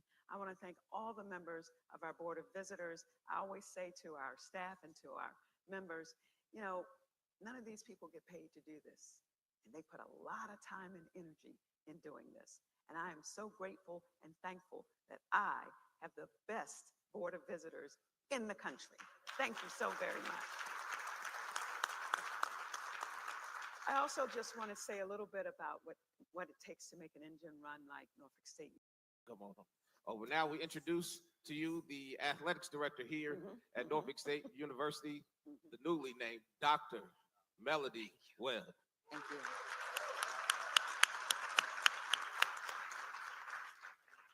Good morning, everyone. Thank you all for joining us today for this monumentous occasion. As an institution that values excellence, resilience, and leadership, we are excited to embark on a new chapter in the history of Norfolk State University football. Before we continue, I will take a moment to express my deepest gratitude. First and foremost, thank you to our president, Dr. J, for her unwavering support and steadfast belief in the vision and future of our football program and the institution. Her leadership and commitment to excellence have been the cornerstone of making today possible. To our Board of Visitors and Cabinet, your guidance, collaboration, and dedication to this university and its mission are invaluable. Thank you for your trust and your role in advancing this important initiative. And then a special thanks to our search firm, Collegiate Consulting, for their expertise, professionalism, and tireless effort throughout this process, as well as our sincere appreciation to our legal team, McGuire and Woods, for their diligence and support in ensuring every step in this process was seamless and successful. This has truly been a team effort, and I'm grateful for each and every one of you all for the contributions to this monumentous occasion. Today marks an exciting new chapter for Norfolk State football, one that reflects our commitment to excellence and our belief in the power of leadership to inspire, transform, and achieve greatness. As we gather here, it is my honor to introduce someone who will lead this program into the future. Today, I have the privilege of introducing someone who truly embodies these qualities, a leader with unparalleled experience on the field, a deep understanding of the game, and a passion for mentoring the next generation of athletes. Michael Vick is a name that resonates with football fans around the world. A dynamic player who redefined what it means to be a quarterback. Michael's legacy includes not only his athletic achievements, but also his ability to inspire and overcome challenges. His journey is one of resilience, redemption, and unwavering commitment to growth, qualities that align perfectly with the values we aim to instill in our student athletes. As a player, Michael revolutionized the game with his record-setting performances and electrifying style of play. Now, as a coach, he brings a unique perspective that few can offer. A deep knowledge of the game at the highest level, a commitment to player development, and a vision for building a culture of accountability and excellence. Mike's leadership extends far beyond X's and O's. He understands the importance of shaping young men into leaders, both on and off the field. His approach emphasizes discipline, teamwork, and character, ensuring that our players are prepared for success in every aspect of their lives.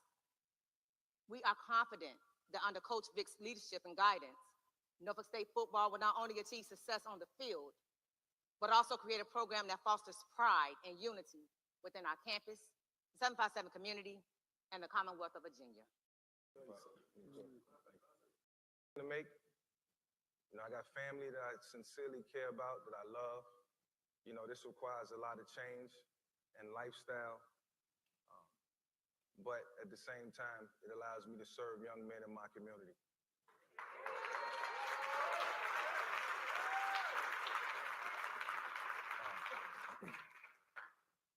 Football is in my blood, it's always been in me. We're passionate about a lot of things in our life, and for me, football has always been,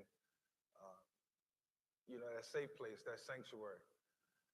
And so, to be here with you guys, to be in this position, to be in this moment, and I know I should be thanking a bunch of people, Pastor Kelly for being here, being such a mentor, listening to me cry, listening to me smile, watching me smile, knowing how much this moment meant to me. I'll be up here all day thanking everybody, and I know we got a long program and it's gonna be a long day, and I just wanna enjoy this moment. I wanna soak it in with you all, but I also want you all to know that the mantra, behold the green and gold, stands for we see the future in you. And you see the future in me, I see the future in myself, and I hope the young men who we serve, men and women, see the future in themselves. And that's what's most important. So we're gonna make the most out of this. We're gonna win. We're gonna have fun. We're gonna bring in the right leadership, the right people to make sure that when these young men leave this program, they go off to bigger and better things and they continue to dream. And I can assure you of that. I give it 110% effort. If anybody ever feel like I'm slacking and not doing my job, don't hesitate to say it. Because as long as I got this whistle, they gonna know when they doing right and wrong. And if I ever hear a whistle behind me and y'all like, damn, Mike, you ain't getting it done, it'll be a full circle moment because I gave y'all the authority to do that at this moment in time. So thank you so much, Dr. J. Anybody I missed, family, friends, thank you for being here. I love y'all. Bruce Smith, AI, D-Mac, my brother. I love you to death. My son, Matez, who's right here. Let me get off this podium before I start crying. My wife would tell you I'm a very emotional person and, you know, at the right time. But when you cry, you care. And this moment I'll never forget, and I appreciate y'all, and I promise to make y'all proud. Thank you so much for being here.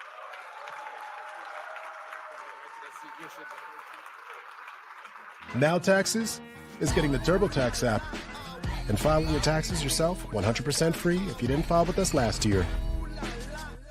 Now this is Taxes. File free in the app by 2/18 when you switch to TurboTax Do It Yourself. November is American Diabetes Month. And while nearly half of us have diabetes or prediabetes, every story is personal. There are stories of strength. Every day is different. Not one day is the same. Hard work. No es tenerle miedo realmente a la enfermedad, es saber cómo combatir la enfermedad. And heartbreak. When she passed away, it was because of diabetes. But no matter your diabetes story, we fight for you and to find a cure. Join us at diabetes.org. No charger?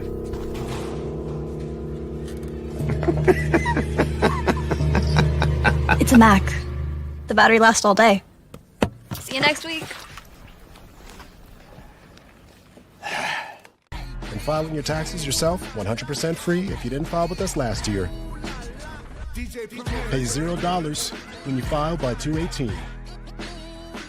All tax forms, all 100% free. Now this is Taxes.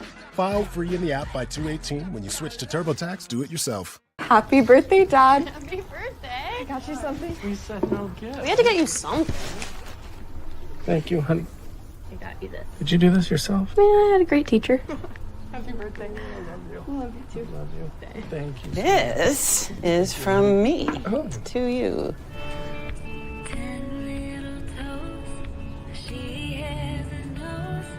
I am genius.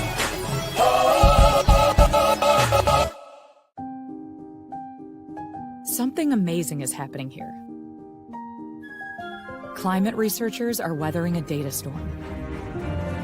That's because CDW transformed their devices and infrastructure with Lenovo ThinkPads and powerful edge-to-cloud solutions, delivering faster insights and increased performance, giving them the scale to stay ready for whatever's next. Make amazing happen. Lenovo and CDW. There were moments where it felt like the weight was too much, but in those times, it was the women around me, my coaches, my teammates, my family, and my friends, who lifted me up when I couldn't see it for myself anymore. It was my best friend, Simone, who gave me hope and a new path to my dream when I was about to give it up. Women are amazing. I'm gonna say it again. Women are amazing. Yeah, and that amazing woman who just spoke is joining us today. That's Miss Jordan Childs. How you doing, Jordan? I'm good. How are you? Oh my gosh, that video was so like, wow, you'll make me cry over here. I thought it was fitting because, you know, everything you have done and accomplished, I was rooting for you as well as millions of other Americans as well as fans across the world when you became the two-time Olympian as well as a gold medalist with the team. You guys did a fantastic job. I've been watching your career for quite some time. Congratulations. I'm very, very proud of you. No, thank you so much. That honestly, I could tell you that was my first ever keynote.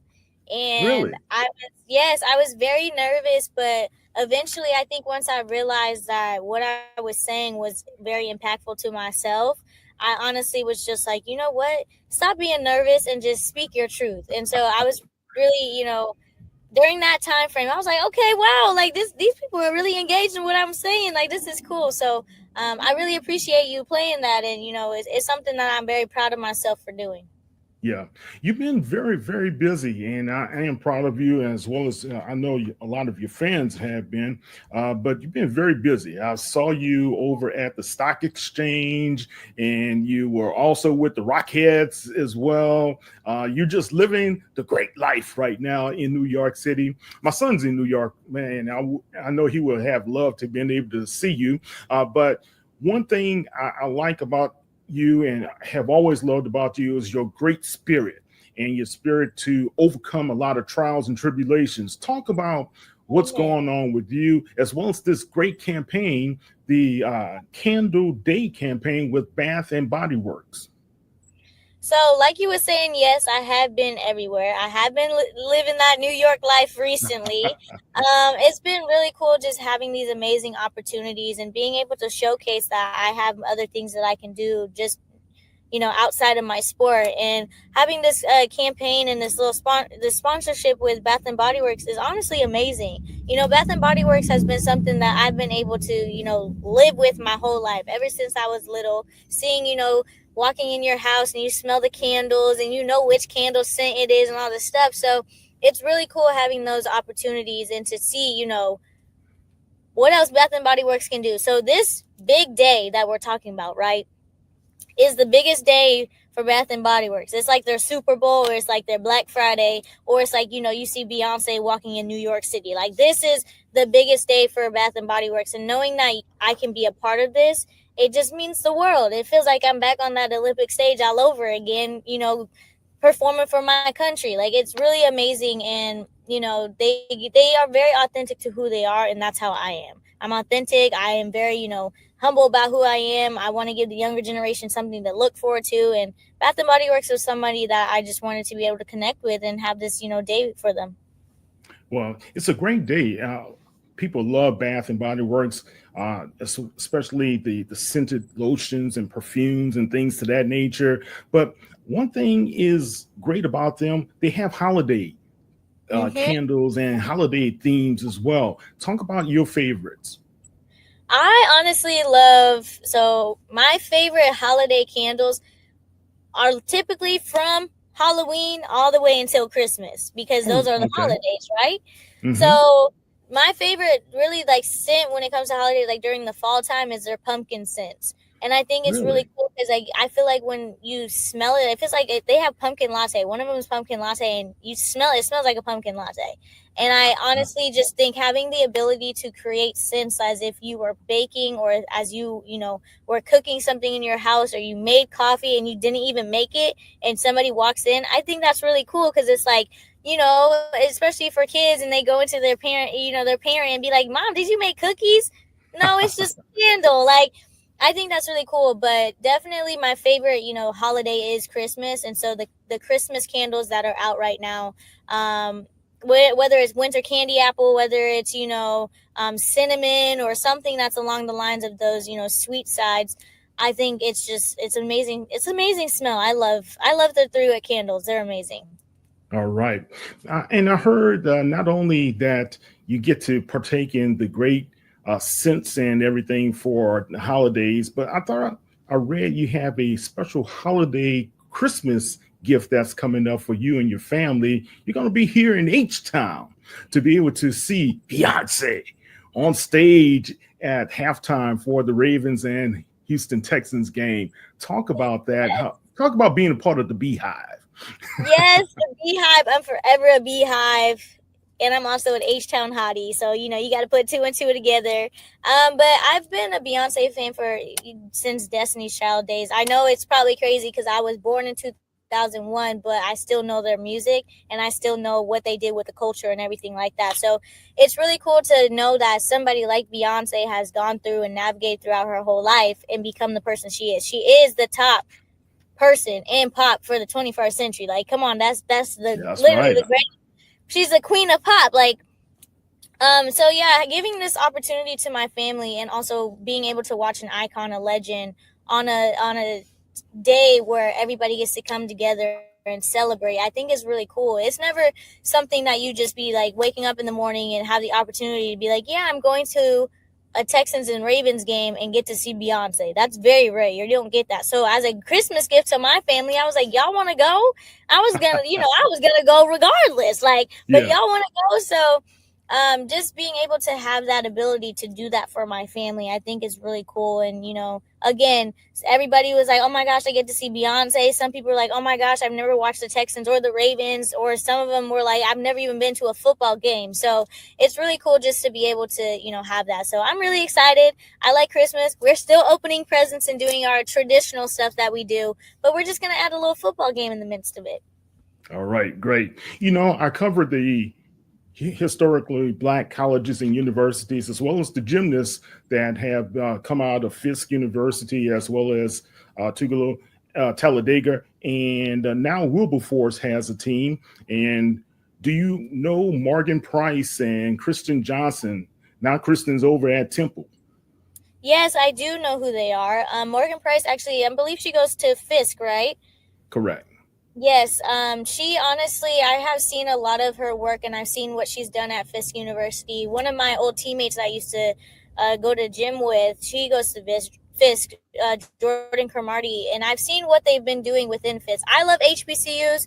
If I was, if a gymnastics community was during my time that HBCU was happening, I would have gone. But unfortunately, it did come after the fact that I committed. But I really enjoy the fact that HBCUs are being seen and being recognized, because being a woman of color, it is already hard to be seen just in general. So Morgan, I honestly, just seeing what she did, going viral for all the things that she was, records and all the stuff that she was doing last season, amazing. Like, she's honestly she's a talented, gifted athlete, and I can't wait to see what Fisk has in hold for 2025. I think it's really cool knowing that an HBCU is on the board, and there are other HBCUs that get to enjoy their time of leveling up and having this opportunity. Yes, national champion in her second year. And last Yeah. question before we get off the line, talk about what's next for you. What can the fans expect to see from Jordan Childs? Well, I am heading back to UCLA, which I'm really, really excited for. So hopefully everybody gets to enjoy the 2025 season as much as I do. I think honestly now it's just knowing that I did just write a memoir for basically my story. I'm that girl. Congrats. It comes out in March. Thank you. You can pre-order it now. So I definitely can say that is a huge accomplishment for myself. It's a huge project that I'm very, very proud of, and that I was, able to actually tell my story, and hopefully people get to read it and understand where I'm coming from as not just myself, but also as an athlete. But other than that, I've just been enjoying life. I've been, going city to city, state to state, enjoying everything that I can, all these opportunities coming my way. But I definitely can say I can't wait for 2025, and we'll see where it goes. Yeah, you've been enjoying life. I see you're a fast fashionista as well. You have great fashion sense, but you and Simone Biles had a very great relationship. Talk about that relationship before you leave. Yes, me and Simone have, gone through a lot, ups and downs, left and right, through different roads as being, the people that we are. She is the most amazing person. I love her to death. I've known her for a very long time, ever since I was really little. And Biles and Childs will forever be Biles and Childs. I think people kind of, it's like, oh, what's going to happen with this dynamic duo, right? And this dynamic duo is never going to, we're never going to go from each other. We're always going to be right by each other's side and support each other as best as we can. And just seeing her being able to do the things that she does, it gives me more motivation to continue to be the person that I am. So yeah, I love her to death, literally. And I can't wait to see what 2025 has in store for her. Biles and Childs, I love that. But tell everybody one more time the name of your memoir. The name of my memoir is I'm That Girl, Living in the Power of Your Dream. Girl. All right. Well, congratulations to you. Have a great holiday, and hopefully I'll get a chance to see you at the Texans game. Yes, thank you so much, and happy holidays to you. All right. Take care. Guys, that's Miss Jordan Childs, Olympic champion. Take care. Bye-bye. Bye. All right, guys. We're going a little bit deep. I'm an insomniac. I work late, talk late, do things late. But I just wanted to give you guys a glimpse at some of these Celebration Bowl interviews that we had. The interview with Jordan Childs, of course, was very special. Her being a gold medalist and Olympian, especially good friends with Simone Biles. I'm going to take you guys deep back into some old interviews that I had, some archived interviews in this program as well. So stay with us. Let's see what we could do, try to bring out the old year and bring in the new year. And let's have some fun tonight. Again, I can't sleep, so you're not going to sleep either. All right. All right. Kyle T. Mosley will be back shortly after these messages.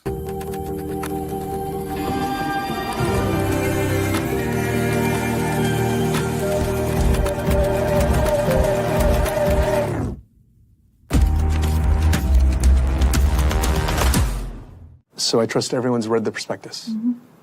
Lance, why don't you take us through it?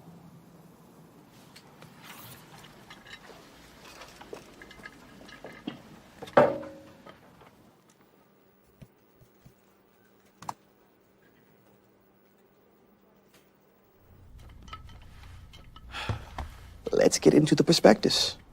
Okay.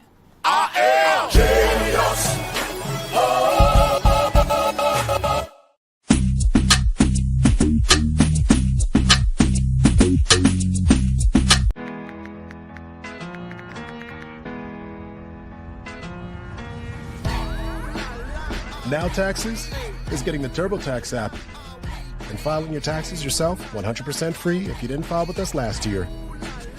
Pay $0 when you file by 2/18. All tax forms, all 100% free. Now this is taxes. File free in the app by 2/18. When you switch to TurboTax, do it yourself. To the inconsiderate monster who has been stealing my pudding, I hope your conscience eats at you as you have eaten my pudding. Bring my pudding back. I wish you the worst, Dale. Mr. Doug Williams, how you doing, Doug? Beautiful words. I'm sorry. Thank you.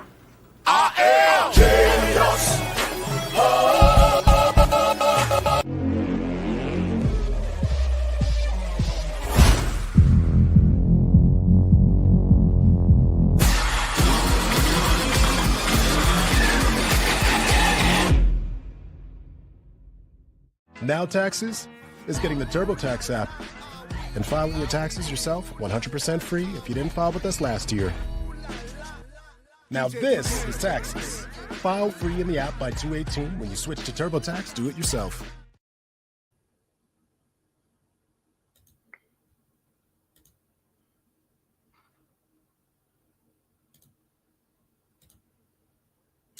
All right, guys, let's kind of talk a little bit about the HBCU Legends Honors for 2024. The Woman of the Year, voted by not Kyle T. Mosley. A lot of people, I got some flack. People were saying, oh, Kyle, how did you come up with that? No, it was by fans and media. And Dawn Thornton is the HBCU Sportswoman of the Year for HBCU Legends. And the Man of the Year is Doug Williams. Well, we know that Coach Thornton, she took over the Alabama A&M Bulldogs program coming from Pine Bluff, and she's doing a tremendous job with those young ladies thus far. So she is our Woman of the Year. Congratulations to you, Coach Thornton. Congratulations to you, Doug. Now, why is Doug Williams our Man of the Year? Doug, of course, he runs the Black College Football Hall of Fame, the HBCU Legacy Bowl, the HBCU Combine. But Doug was also promoted this season to another level within executive level within the Washington Commanders franchise, and he's done an excellent job there. But also, he's brought more and more of these young men who I think this year we'll be able to get over the hump and get more of these young men into the NFL draft. Now, good thing last season, quite a few of the HBCU Legacy Bowl young men also were signed as undrafted free agents. We want to get them from the undrafted free agent status into actually being drafted, like what we've seen in 2022 with James Houston and the young man who went from Southern to Chicago, as well as Super Bowl champion Joshua Williams with the Chiefs. So we would like to have more of that happen, and I think we will have more of that happening. So just be on the lookout there. Now, I know you Jackson State guys like to see this. The student athletes of the year, I selected these. I did selected these guys per conference: Irv Mulligan, Eric Phoenix, David Wright, Jada Byers, as well as Draylen Ellis from the independent side. Great young talents, those guys. Congratulations. We applaud you. Of course, TC Taylor is our coach of the year, as well as Eddie George. So it was a tie between those two. It was very interesting to see how TC Taylor and Eddie George were so close in the voting, and at the end, they were tied. Ashley Robinson, we had a great conversation with A.D. Robinson earlier today. I will have an article on that conversation coming out on HBCU Legends, so stay tuned to that. He is our athletic director of the year, voted by everyone. The HBCU Conference of the Year is the SWAC. Now, what was interesting about this is HBCU Athletic Conference that's run by Dr. Kiki Barnes, that came in second. And it's not a fledgling league, you know, because it used to be the Gulf Coast Athletic Conference. But Dr. Barnes has done such a tremendous job so far with that league, and they're getting a lot of good sponsorship, notoriety. They're being streamed on Urban Edge Network as well. So congratulations to her in her conference, as well as the SWAC. And the brand of the year is Jackson State University. Jackson State has done a tremendous job just being able to have that signature brand recognition across many, many levels. And it's been for a couple of years, as well as FAMU, which came in second. So congratulations to them. The broadcasters of the year, the networks, were tied as well. HBCU Go, which is run by Byron Allen, as well as Urban Edge Network, which is run by Hardy Pelt, as well as Todd Brown. So those two networks that are doing tremendous jobs highlighting and spotlighting our HBCU sports teams, games as well. And Urban Edge Network is also getting into the NBA G League for a second season with the Texas Legends. They also broadcast the NAIA championship game, and they're about to do a couple other partnerships out there in the marketplace as well that has kind of positioned them not only just focus on HBCU, but across the spectrum in other genres. And they have a great partnership with Stats Perform as well. They developed that Podcasters Network. You see Nick Eden, you see Ken Clark and those guys from KC 1400. They're a part of that as well. Okay. The newcomer of the year was pretty much, it's kind of a shock to me. Wasn't a shock, but in a landslide, it was Chris Dishman, coach from Texas Southern University. He was the HBCU newcomer of the year. Of course, Texas Southern,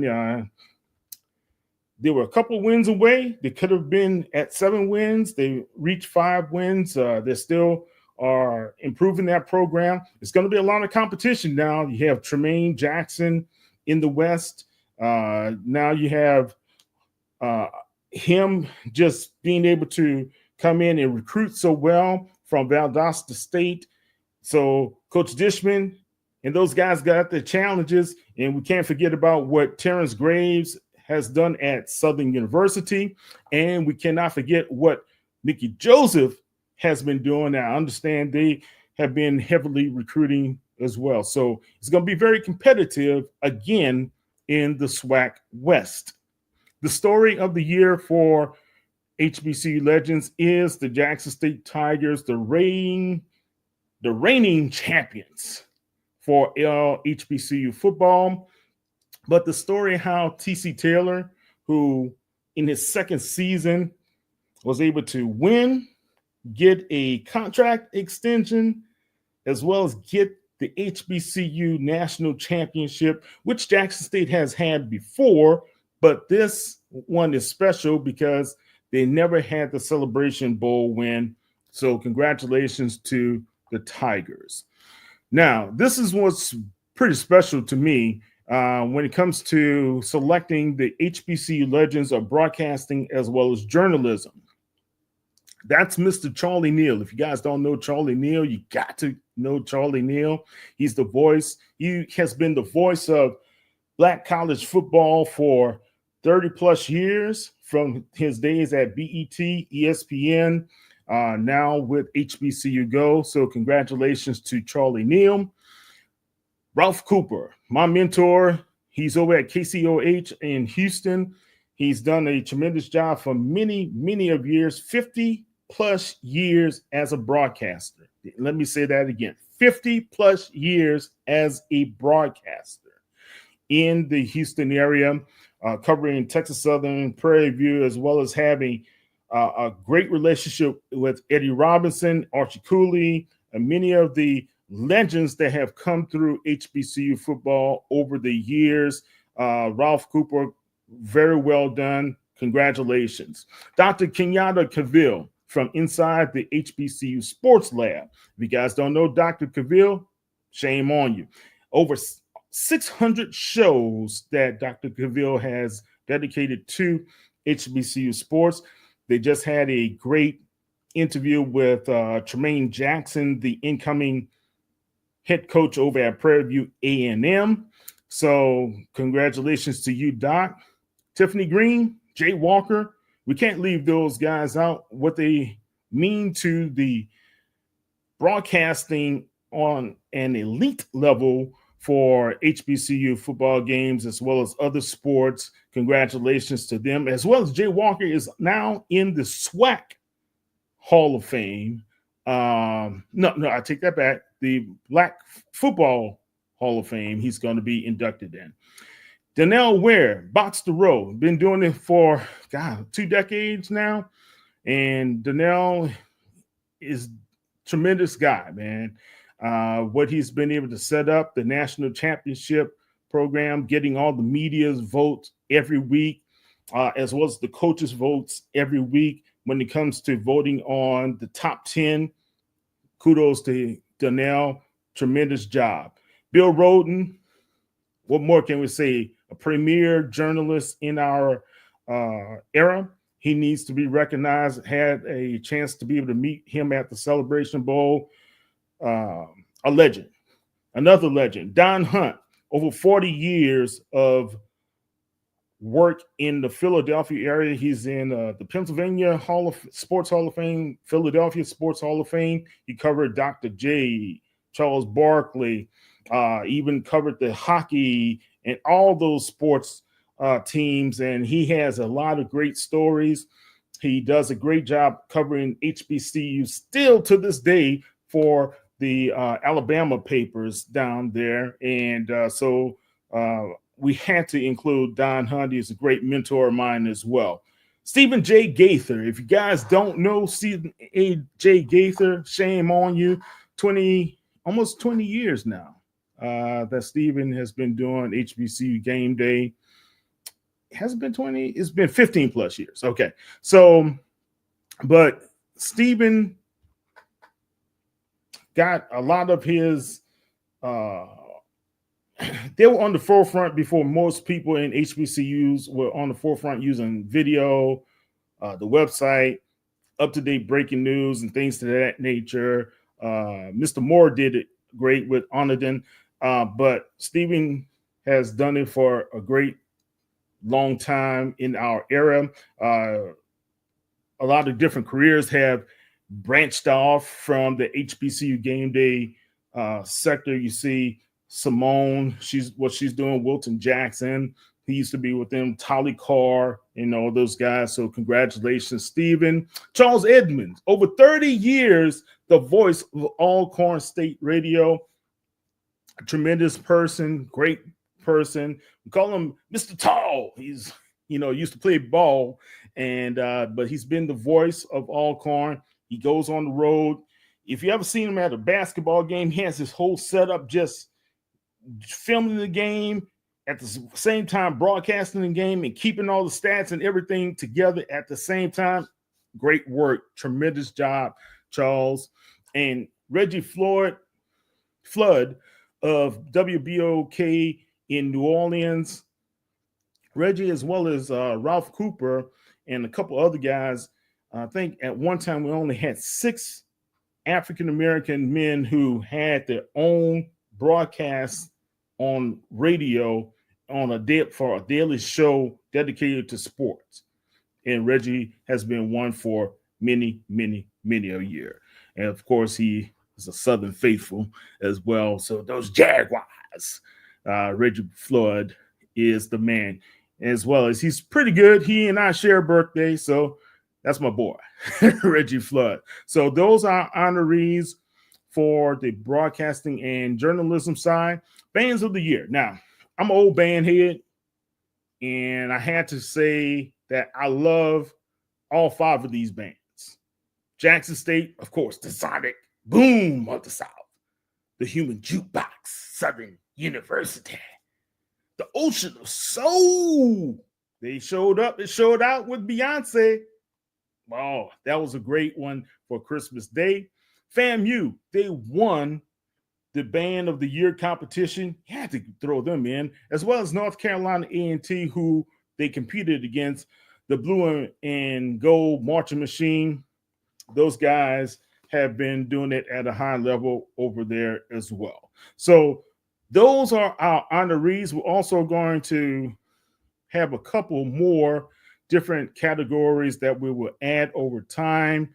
Especially, I want to talk about some of the rising stars in broadcasting and journalism as well. You have like Mr. Dobbins, who does a great job with Light On.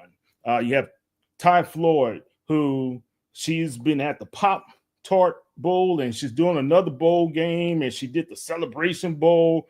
Ty, I know that's what she's always been passionate about and wanted to do.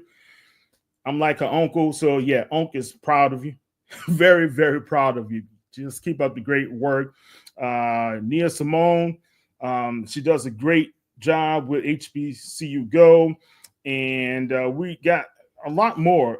If you guys need to know, like Wild Wayne, KC over at King Clark, over at KC 1400, Wild Wayne with From the Hill podcast, they broke great news. Of course, we got Scotty over at you guys love to call him off script. I know him as Scotty. His mom called him Scott. I call him Scott. No, that's Abron Scott. So he does a great job as well. And we got several other. I can't forget Joshua Sims. Those guys at HBCU Nightly, Class Act, great job. Those guys have been doing for such a long time as well. Him, Mr. Huggins, and Zach. Can't forget Zach with the FCS Central. They do a fine job covering HBCUs as well. So, and I know I'm forgetting somebody. HBCU Pass, HBCU Premier. You guys do a great job. So I can go on and on, but I think when we talk about HBCU sports coverage, congratulations. Great year, 2024. I am very, very interested to see what you guys do for 2025. Okay, so let's talk a little bit about sports with the man of the year, Mr. Doug Williams. Doug Williams, how you doing, Doug? I'm doing good, Kyle. How you doing? Doing well, man. It's always great to chat it up with you, and now to have you here with us on the Black Sports Insiders. Talk about what's happening out in Washington right now, the exciting things that young Jaden Daniels is doing for the Commanders. Well, it is a lot of excitement. You know, kind of like Dan says every day, you know, just one by one, just play football. And basically that's what we're doing. We're not worried about what we've done already. Is what's in front of what we got to do. So, you know, for me, it's just been a good ride in the last 8 weeks just to see the guys play inspired football and the young quarterback play up to his abilities. Yeah, he's really setting the world on fire, especially that Hail Mary this past Sunday against Chicago. How was it in the building to just watch that happen, Doug? Oh, you got to be a part of it to really explain, to understand how it really feels. You know, 2 seconds left when something like that happened. I think most people thought it was over with, but it goes to show you that it's never over until it's over. Because it worked out. We had played lights out football for 3 quarters, and the defense, you know, played their hearts out. The offense was the one that had opportunity. We didn't take advantage of it then, but I think you know, Chicago caught up with us and took the lead, but we never gave up. So at the end of the day, that's what it all boils down to. Yeah, and before I let the rest of the panel ask you a couple of questions, you, Jaden, and Michael Vick had an iconic moment. That photo that you posted of the 3 of you guys just together at that moment, how did that feel to have those young guys who really admire and look up to you be in one spot to be able to talk and share ideas? Well, let me say this: for the old guy in the building, it was good for me, you know, to be able to take a picture with those 2 guys. You know, Michael Vick. You know who Michael Vick is. You know who he was. You watched him play, and now we got Jaden. And for me, just to be able to take a picture with him to have as a keepsake, you know, is something that you just don't do every day. So to me, that picture means a lot. Great. Now, Doug, we have a Southern Jaguar. She likes to pick at people every now and then from Grambling. Keisha, any questions for Doug? Well, let me help her. I got a Southern Jaguar in my family too. My sister graduated with Southern, so she must be really smart. The Jaguars don't scare me. We'll see about that at Bayou Classic. We'll see. Well, you know, hey, look, you know, I never got into that. That's for the fans. I'm gonna let y'all handle that part of it. I'm just saying. Well, it is. It's always good to see you, as Kyle said. So my question would be, when you look at a young quarterback like Jaden, how do you, I would say, like, form yourself as like a role model to him? Because I know he looks up to you. I mean, you're a legend. So how would you say you would be like a role model to someone like him? Well, you know, I've known Jaden longer than this year. That's the good thing about it. I've been knowing him since 2018. I met him when he was out at Arizona State. So okay. I've been knowing Jaden a while, and it's easy. You know, I think it's all about what you do in life is from a respectability standpoint, and you got to give him credit. I do for looking up to the guys that came before him, and I think that says a lot for a young guy. You know, when a guy like that give you respect for guys who had played, whether or not it's me or anybody else that had played the position, and I think the other part of it being a African American black quarterback, you know, and him being who he is and what he's done and doing. I think it's an automatic thing. Respect comes with that. Great. Will? Hey, Doug, how's it going? Good.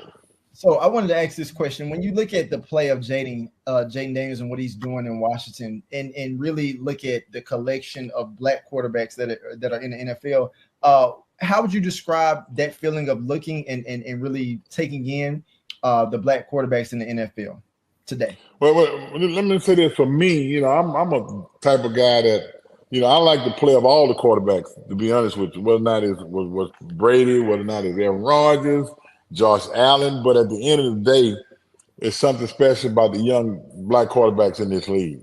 And this year, when the season started, there was 15 of them. And I said about a year or so ago, and I don't know whether I talked to Kyle about this or not. You know, I said in the next 5 to 10 years, half of the league quarterback was going to be black. But I realized that it was a lot sooner than I thought. You know, and it's something that I don't think it's about stopping these guys from coming in, because I think what happened, like Coach Rob always said, all the guy need is an opportunity. And what they're doing today is giving these guys an opportunity. And when you give them an opportunity, the gates open. And I think now there's too many young guys out there in college, high school, that's going to be coming in here, you know, because people giving them opportunity to play. And, you know, you look at me when I came out, I look back at the guys who didn't get the opportunity to play. And that's, I think at the end of the day, that's the worst thing about being a black quarterback in my position, because the guys before me didn't get the same opportunity that I got. And these guys now get every opportunity there is if you can play the game. It's not about black and white anymore. It's about ability to get the game done and being smart enough to do what they want you to do. And I think that's the best thing. Ray? All right, man, it's my turn finally. I always go last, but it's all good. I'm the only born and raised Washingtonian on this show. You know what I'm saying? I've watched the team as a kid and covered the team for a few years in the past, seen you out at Ashburn. But I just want to ask what you think about how this young man is reinvigorating and re-energizing the fan base. I mean, the fans that loved you and the Halls, Capital Punishment, they were, I'm not going to say they were gone, but the stadium wasn't filling up. But now look at it. That Hail Mary was the craziest moment we've seen since the team moved to Landover in that stadium. What do you think about how just the fan base is now coming back, especially the older fans that you know and love? Well, I think you got to look at it realistically. You know, it's about winning. It's about energizing. It's about the team. It's about looking at some team and knowing that you got a chance to win. I think that's the most important thing. And what Jaden has done is not because of his ability, but it's because of the individual himself. I mean, every day I go in the building, I see Jaden. You know, if I get there at 6:30, he already in there. You know, if I leave at 6 o'clock, he's still there. And I think that's the difference in Jaden and a whole lot of other guys, is the fact that he's willing to put in the work. It ain't about all the things that goes outside of the locker room and in the football field. The football field and the locker room to him is big. And I think when you got a guy like that who's your leader,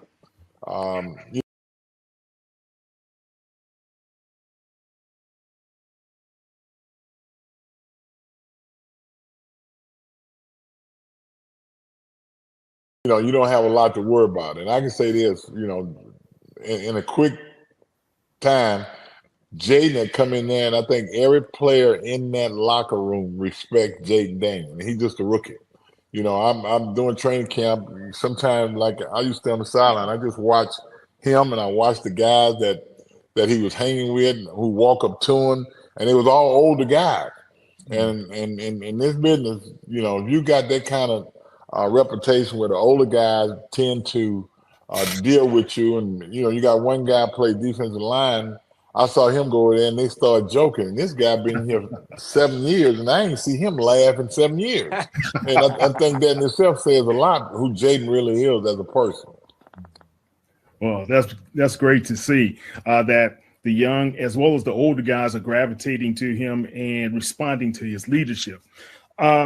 Let's move on to the HBCU Legacy Bowl. This year is going to be the 4th installment, right? Right. You guys have done a tremendous job. You, James Shaq Harris, as well as your staff, and Keisha, Wilton, and I, we have covered that game for the past few years. Talk about the importance of that game still today. Well, you know, and that's good, because I don't think the HBCU community really takes to that game, and that's what we're hoping for, because at the end of the day, it's the game, but there's a lot more to the game. It's the job fair that we have. And, you know, we know the guys who play the game don't have fun, but we put the job fair in not for the players, it's for the students that go to HBCUs, get an opportunity to interview and get a job. And I think, to me, that what makes the Legacy Bowl. The job fair makes the Legacy Bowl. I mean, anybody can have an all-star game, which I'm glad we got it, because now we give a guy who has the ability to play in the league that you give people a chance to see them and to showcase their talent. You know, we have a combine, all that into that game. Like now, you know, the last few weeks we've been on the phone, well, on FaceTime, you know, trying to find out who the guys are, picking the guys, and trying to get the best guys that's in HBCU to be able to play in this game. But I'm telling you, for me and for James, man, the biggest thing for this whole organization and this game that weekend is actually that Thursday and Friday, the job fair. Yeah, I recall last year when I went to the job fair and all the companies that were there, I think there were quite a few, especially Allstate, your title sponsor. They gave people jobs on the spot. And last year when they walked in, Kyle, they hired 31 guys. Allstate did. Yeah. And we had over 100 companies there. This year we should have more. You know, I just wish Southern University, Dillard, and Southern New Orleans, and Xavier, Grambling would participate a lot more, man. Because I think what happens, the people who work at these institutions don't really let these young people know what is happening. And here's the opportunity. You know, everybody who go to college, you go to college, get your degree to eventually get your job. Now you got a place down in New Orleans with this job fair. You got over 100 companies there. I mean, we had 13 NFL teams there. We had a couple of basketball teams there. If you want to work in sports, you got a chance. We had the CIA there. We had a lot of school districts there. I mean, we had everything up under the sun that you would want. A lot of banks there and stuff. So it's there if you want a job. If you're just going to school, that's one thing. But if you want a job, that's the place to be. And I just hope that the schools, the administrators at these schools, would understand what is happening and get these young people out to these to the job fair. Yeah. Look, I spoke to, I think it was 6 young people from Alabama State. They said, we heard about the fair. We jumped in the car the next day together, and they all drove down from Montgomery to New Orleans just for the job fair. And I think a couple of them did get offers at that time when I spoke with them. So that's a beautiful thing. You guys keep up that great work. Talk about what's happening with the combine. How do you guys actually go about inviting these young people who are the best of the HBCUs to that combine? Well, you know, fortunately, we have the combine is kind of run kind of like the one up in Indianapolis, but you know, it's not exactly like that. And a lot of our guys not gonna get a chance to go there. We already know that. So that's why we had this mini combine. And the good part about that, the NFL works with us. So what we do is, you know, we ask all the NFL teams to give us the best guys that you've seen during the year. You know, they might not have a grade on them, what have you, but they'd say this guy here deserves to be in that combine. Because now they want to take a good look. Like last year, we had all 32 teams down there at the combine and at practice. So they want to see too, because they might not be sure about some of these guys. So with the help of the NFL and they provide all the scouts and everything to run that combine. So that what makes it even better. It's in the Saints facility in the indoor. And that's how we really get the combine going. They give us a list, and then we pick the guys. We got a whole staff that picks the guys, and we want guys that can, not just to be in the combine, we want guys that can shine and stand out in the combine where they can see that we got guys that can play in the league. Yeah. One of your offensive player of the years, he's doing it very well at the most valuable player at the Legacy Bowl is doing very well for the Los Angeles Rams right now, Xavier Smith. And also Davius Richard signed with the Houston Roughnecks, and he's due to play this March. Talk about that as well. Yeah, you know, it's unfortunate he got hurt in that game, you know, running the ball. And, you know, we don't want quarterbacks to run the football. But I'm glad he had a chance to sign on the offseason, and Xavier has done a couple good things out there for the Rams, and I think that says a lot for the game. We got a young man that I know we scrimmaged the Jets up in New York, and he came to me on the sideline, kid Cargan, who's a return specialist. Now he's in Buffalo. Yep. So he played in that game, and you know, we got a couple more guys who play in the game around the league that is on a lot of team practice squads. So we got quite a few guys on practice squads and things like that. Yeah. Also, you have Michael Badjo from a few seasons ago. He's over in Europe playing. Yeah, this is the opportunity that a lot of guys get. They want to play football, man. Come, if we invite you to the Legacy Bowl, come to the Legacy Bowl. And some of them might get invited to other games, but they understand you can play in 2 games. When I came out of college years ago, I had an opportunity to play in the Senior Bowl and the East-West game. It's about opportunity and it's about an interview. Whatever you can do, if you think you're that good, you need to interview as much as you could. All right. Any last questions for Doug, guys? Yeah, I have one. Doug, when you look at the players that you do invite to the Legacy Bowl each year, what are some things that you wish that when they're coming from their respective schools that they knew a little bit more about before getting there? Well, the biggest knock on the players coming in, and it is a legitimate knock, is the training part of it.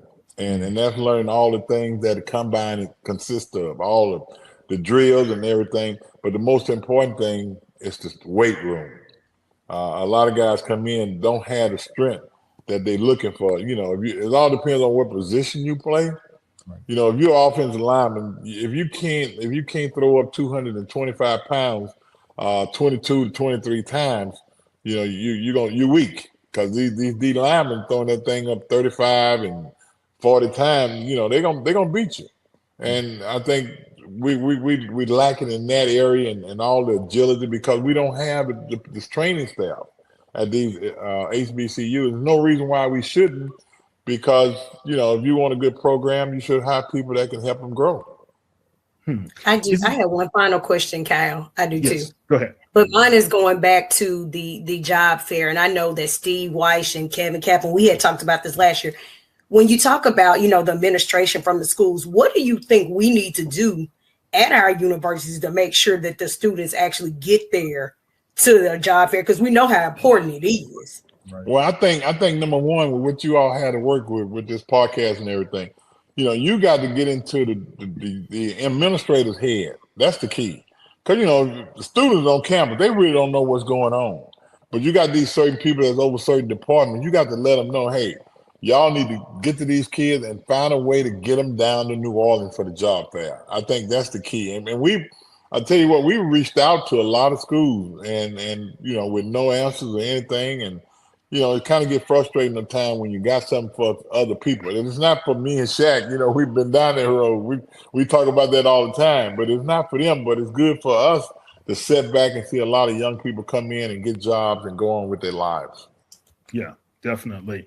That's one of the emphasis of our planning committee, is to be able to push that agenda a lot more vigorously this season, to be able to make sure they understand there's some benefits for those young people, especially, like you say, at Dillard, Xavier, and Southern. They're right there. They don't have to travel as far as the Alabama State and the Florida A&M kids that I met. No, you're right. So that's very important. All right, Doug, any last thoughts, any last tidbits you want to share with the listeners at this time? No, I just appreciate you all having me on, and hopefully a lot of people listen and understand how important the job fair and the Legacy Bowl really is to HBCUs. I think that's the most important thing. All right, guys, that is Mr. Doug Williams. And Doug, we will have the Legacy Bowl when? It's on, I think it's February the 20th or 22nd, that weekend. It's late. It's after Mardi Gras. We don't have to worry about the floats and things like that. It's our week down there. We're the last thing of the year. Last thing of the year. And it's all week long, guys. And it's a great time for those young guys. And a lot of those guys make some good long friends as well. Thank you very much, Doug.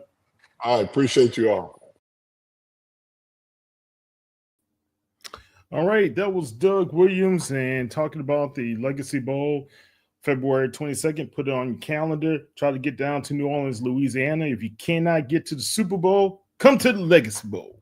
And we will be there supporting the Legacy Bowl as well. All right, guys, I am going to call it a night tonight. We had a good time talking late at night. We're going to talk a little bit more before the year is out. We'll probably run some segments before the new year comes in tomorrow. It's New Year's Eve 2024. Say your resolutions and pin your resolutions and put your goals and commitments down for 2025. I'm not going to even try it for myself, but I know what they are for me going forward. Guys, I think we're going to have a tremendous year in HBCU sports, starting with the basketball. Then you have the spring track and field, golf, and everything else. And we're going to get right back to the draft and hopefully get some of these guys drafted in the National Football League. And also, can't forget the XFL, or what they call the UFL, is going to be kicking off in March. So quite a bit of our talent will be a part of the UFL. So that can be utilized more like a developmental league for some of those young guys, because even after the league is over, they get a chance to go into summer camps for some of the National Football League teams there as well. So there's a lot to talk about. Just because football season is over doesn't mean that Black sports insiders as well as HBCU legends has stopped. We're going to keep on grinding and try to deliver the best news to you guys as possible. I'm Kyle T. Mosley. You guys have a blessed 2025. If we don't see you don't hear from us, we pray for you, your family, the health, wealth, and as well as your well-being the entire 2025. Take care and have a great night.